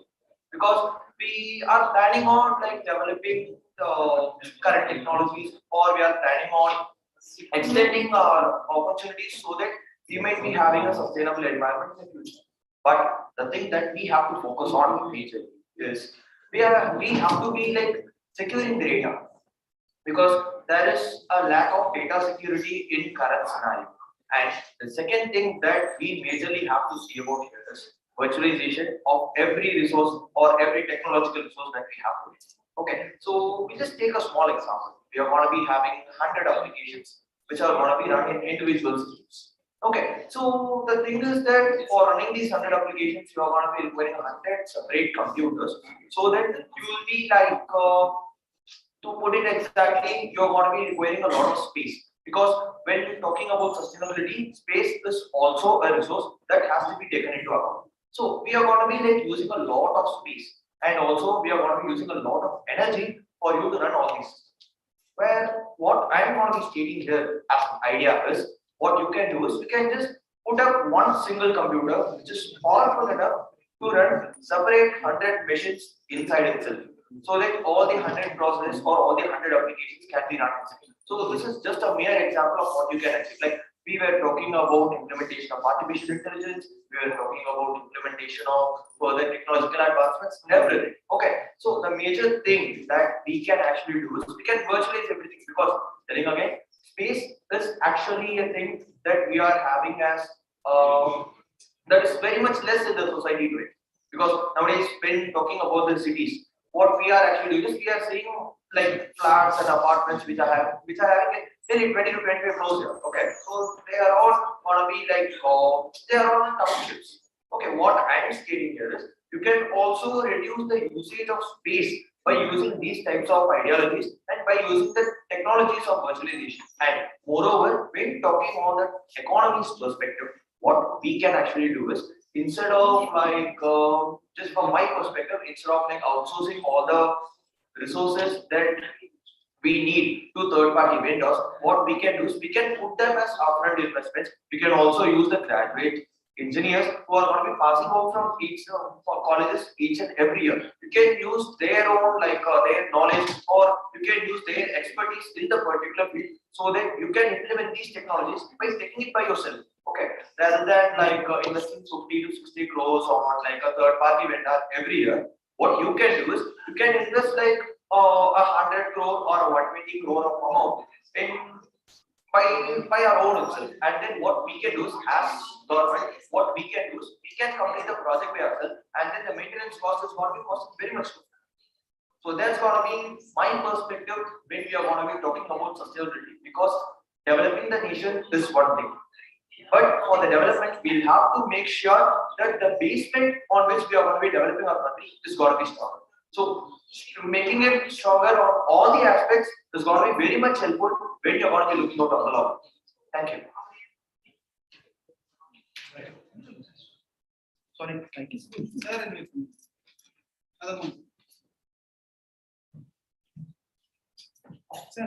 Thank you very much, Srinivasan. Our chairman will hand over the momentum to Mr. Jagadish Srinivasan, Cyber Technologies. Next person, Engineer Veera Swami Venkatesh, Senior Section Engineer, CNW, Southern Railways. I would like to invite him to speak about best practices in green energy sustainability.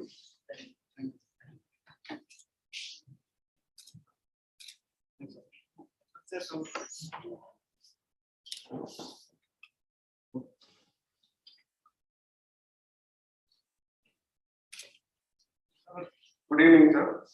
Good evening, everyone. To sustain the green environment, the steps taken by Indian Railways is as follows. Actually, the Indian Railways has taken much initiative by creating an environment and housekeeping directorate in the railway board itself. In line with the development to sustain the green environment, in Southern Railways there is an environment management department is started under mechanical department. This department takes care of environment activities. The following steps were taken in Southern Railway. First one is solar power. In solar power, the coaches are provided solar panels over the roof of the coaches. These solar panels produces the energy, electrical energy. This energy is approximately per coach 4.5 kilowatts. This energy is able to manage the fan and light supply in the particular coach. However, to run the AC plant, it requires 25 kilowatts. Similarly, there is a control panel. There are control panels installed over the central station, where you can get around 4.85 megawatts power supply from central railway station. It says the savings is around 1.77 crores for the last year, 2020-21. Similarly, wind energy is also taken care by Southern Railway. The windmills are installed in Kayatta near Gandekondan, Kadambur, Kadambur Railway Station in the Madurai division of Southern Railway. The total capacity of windmills installed in Southern Railway is 10.5 megawatts.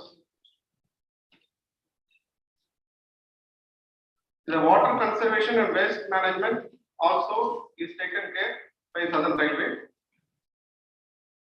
Organic composting is taken care by Southern Railway, where the things which can be composted are processed and waste are reduced. Pond regeneration is also taken care. In Southern Railway, there are ponds which are not taken care in the recent past. It is taken care by Southern Railway and ponds are renovated. Then plastic bottle shredder machines are installed in various locations of Southern Railway, where these plastic bottles are shredded and it is thrown out. Afforestation is taken care of in Southern Railway. In DOC workshop, we have created a Miyawaki forest where that 2 to 4 trees per square meter are planted. They grow in 2 to 3 years. They lower the temperatures, reduce the air and noise pollution, and attract the local birds also. This way, the pollution is reduced. And nurseries also developed in all the railway stations as well as in the coaching depots and wherever these spaces are available. These are all the major steps taken by Southern Railway to sustain the green environment. Thank you.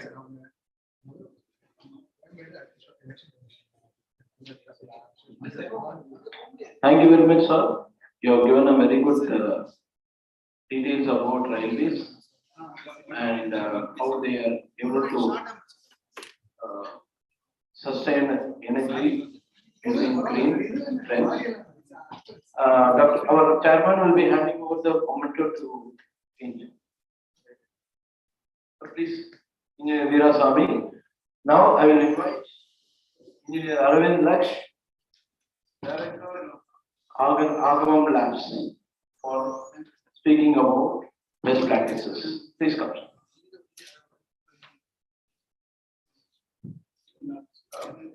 I am the last speaker.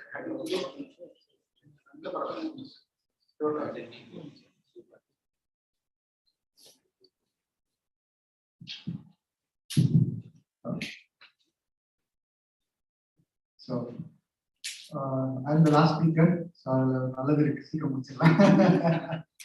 okay, so I'll cut short it very fast. So, being a biotechnologist, we work on carbon sequestration, mainly on CO2 sequestration by algal technology.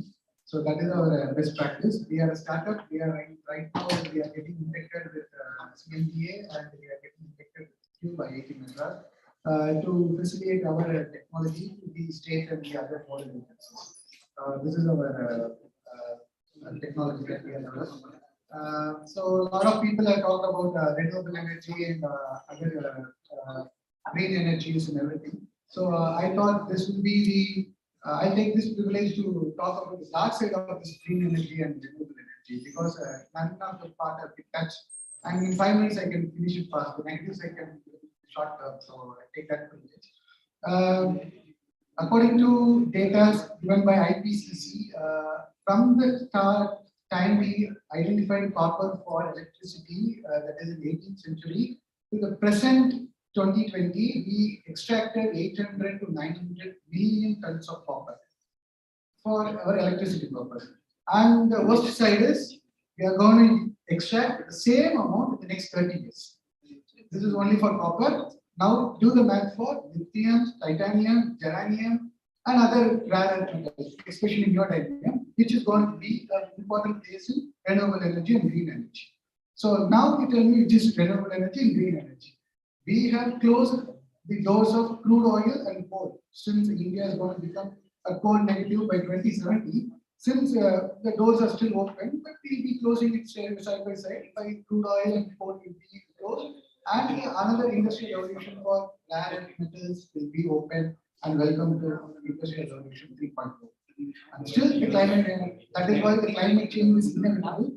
Permafrost has been totally gone off from Siberia, and last week we got the information that Antarctica got the rain for hours. That is really astonishing, because that never rains in Antarctica for more than 300-400 centuries, according to the math calculation, because it's only snow there. So this climate change is inevitable, and we don't have any other options other than algal biotechnology or algal technology, because you need to sequester a lot of carbon dioxide. Not only carbon dioxide, we have other greenhouse gases, especially methane, which is 400 times more powerful than carbon dioxide, and we have nitrous oxide, which is 1,000 times more powerful than carbon dioxide. So what are going to do with all these greenhouse gas emissions, and what are going to do to address this? Because this climate change is totally affecting the agriculture sector. I think food is ready.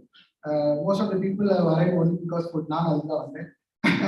So most of the attendees will be accepting food is the most inevitable thing, and we need to work on that. In 2050, we will be having 9 billion populations, and we have the same resources to feed the same population. The same land we have, and we don't know how we are going to address that with the changing climate challenges. So with this, all the data, I like to conclude like we have only the better solution is algal technology, because algal technology has 400 times more carbon dioxide sequestration than trees. And according to ETA Zurich statistics data, we need 1.2 trillion trees to be planted in 1.7 billion hectares of land to sequester the present carbon dioxide, which is not possible because we don't have that much land, because we need to produce agricultural food, as well as we need to put a lot of waters for the trees, which is not possible. It is not sustainable. So the only solution is green algae.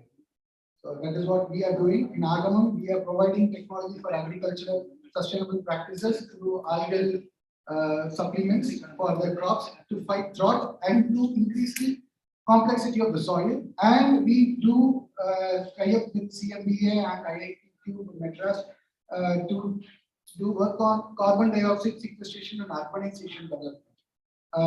So we are planning to put the algal panels over, like the solar panels over the rooftops to sequester carbon dioxide in urban areas.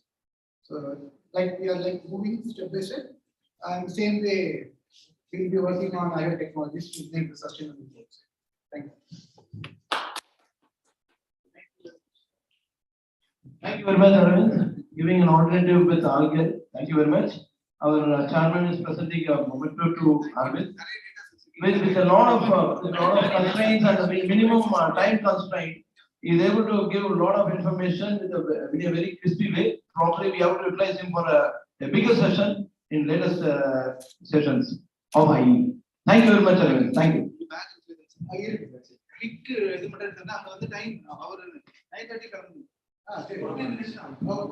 Now, word of thanks will be given by our FIE by my Mr. Balakrishnan. Secretary IETVLC, Mr. Balak Murugan, will be giving the word of thanks. Dr. J. Balamurugan will be giving the word of thanks. Thank you.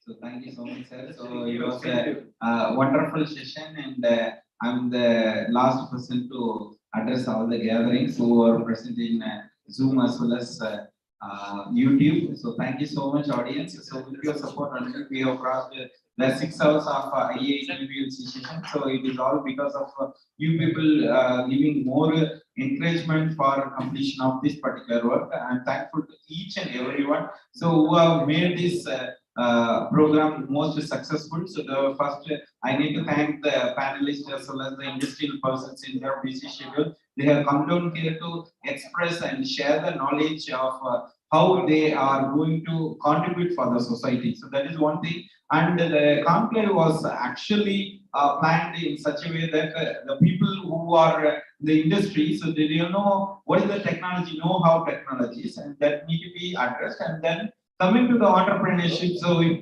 people, so I'm an individual, I just want to connect with such programs means who I need to contact. So that was the opportunity that made us to connect with all the entrepreneurs there. And we also need the government support to encourage with the policy means. So the government officials were also part of the program where they discussed on such parameters where the green mobility and green sustainability need to be done. So thank you so much all the panelists, and I am thankful to each and everyone who have come down for sharing the best engineering practices. So that is we can't gain such information anywhere in the part of the world, because those experienced persons, they gave an idea of how to contribute with the resources. It's not that we invest more on our resources, but the best practice is something like within the available resources, we need to utilize that parameter to boost our economy. Means that was a wonderful opportunity that those people who are there, they have given a wonderful insight of their industry and how they have achieved their GDP growth as well. So thank you so much for all the industrialists sharing the best practices. I am thankful to the organizers of the entire session. So I am more thankful to our chairman, so who has made it more wonderful, and the glory of this meeting would be the posters and the designing, and it's all because of him only. So we have done all such things. The wonderful planning and the exhibition is to be appreciated, and I'm very thankful to him. So I'm also thankful to all the youngsters who are working around the clock, so including Radha Mohan sir. So I take it as a youth only, because you are young enough to connect all such people in the short period of time, and it was you who have made the program most successful. So I'm thankful to you, sir. So I'm especially serving my thanks to Johnny, our activity manager Teja, and our leader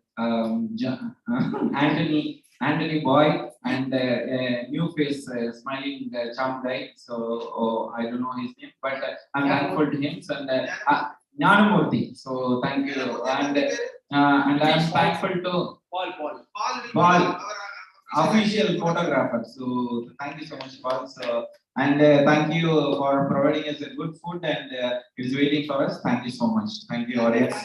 Thank you, Bala. I would like to invite our organizing secretary.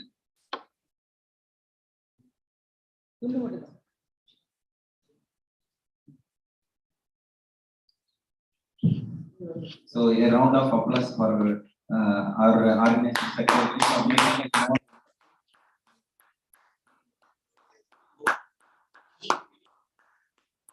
Thank you, sir. Thank you.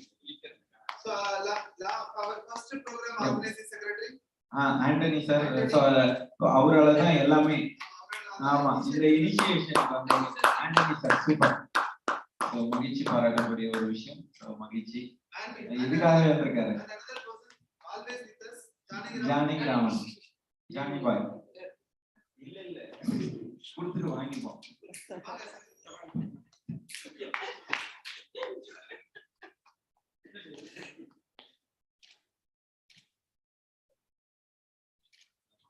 And another program coordinator, Centenary.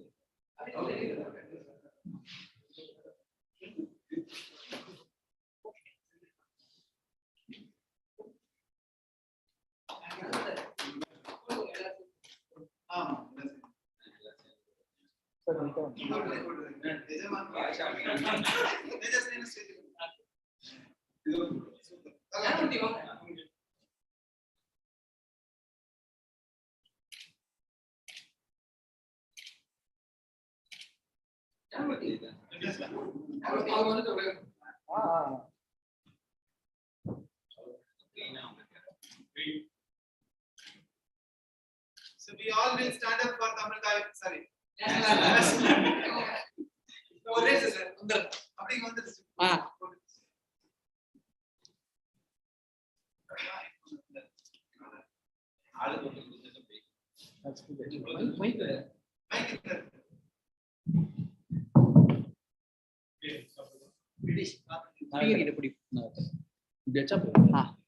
பிடிக்கணும் மேல जनगण मन अधिनायक जय हे भारत भाग्य विधाता पंजाब सिंध गुजरात मराठा द्राविड़ उत्कलगङ्गा विन्ध्य हिमाचल यमुना गङ्गा उच्चल जलधितरङ्गा तव शुभ नामे जागे तव शुभ आशीष मागे गाहे तव जय गाथा जन गण मंगलदायक जय हे भारत भाग्य विधाता जय हे जय हे जय हे जय जय जय जय हे. Thank you. So we are signing off and even the program on the day for the event. No phone, sir. Amma.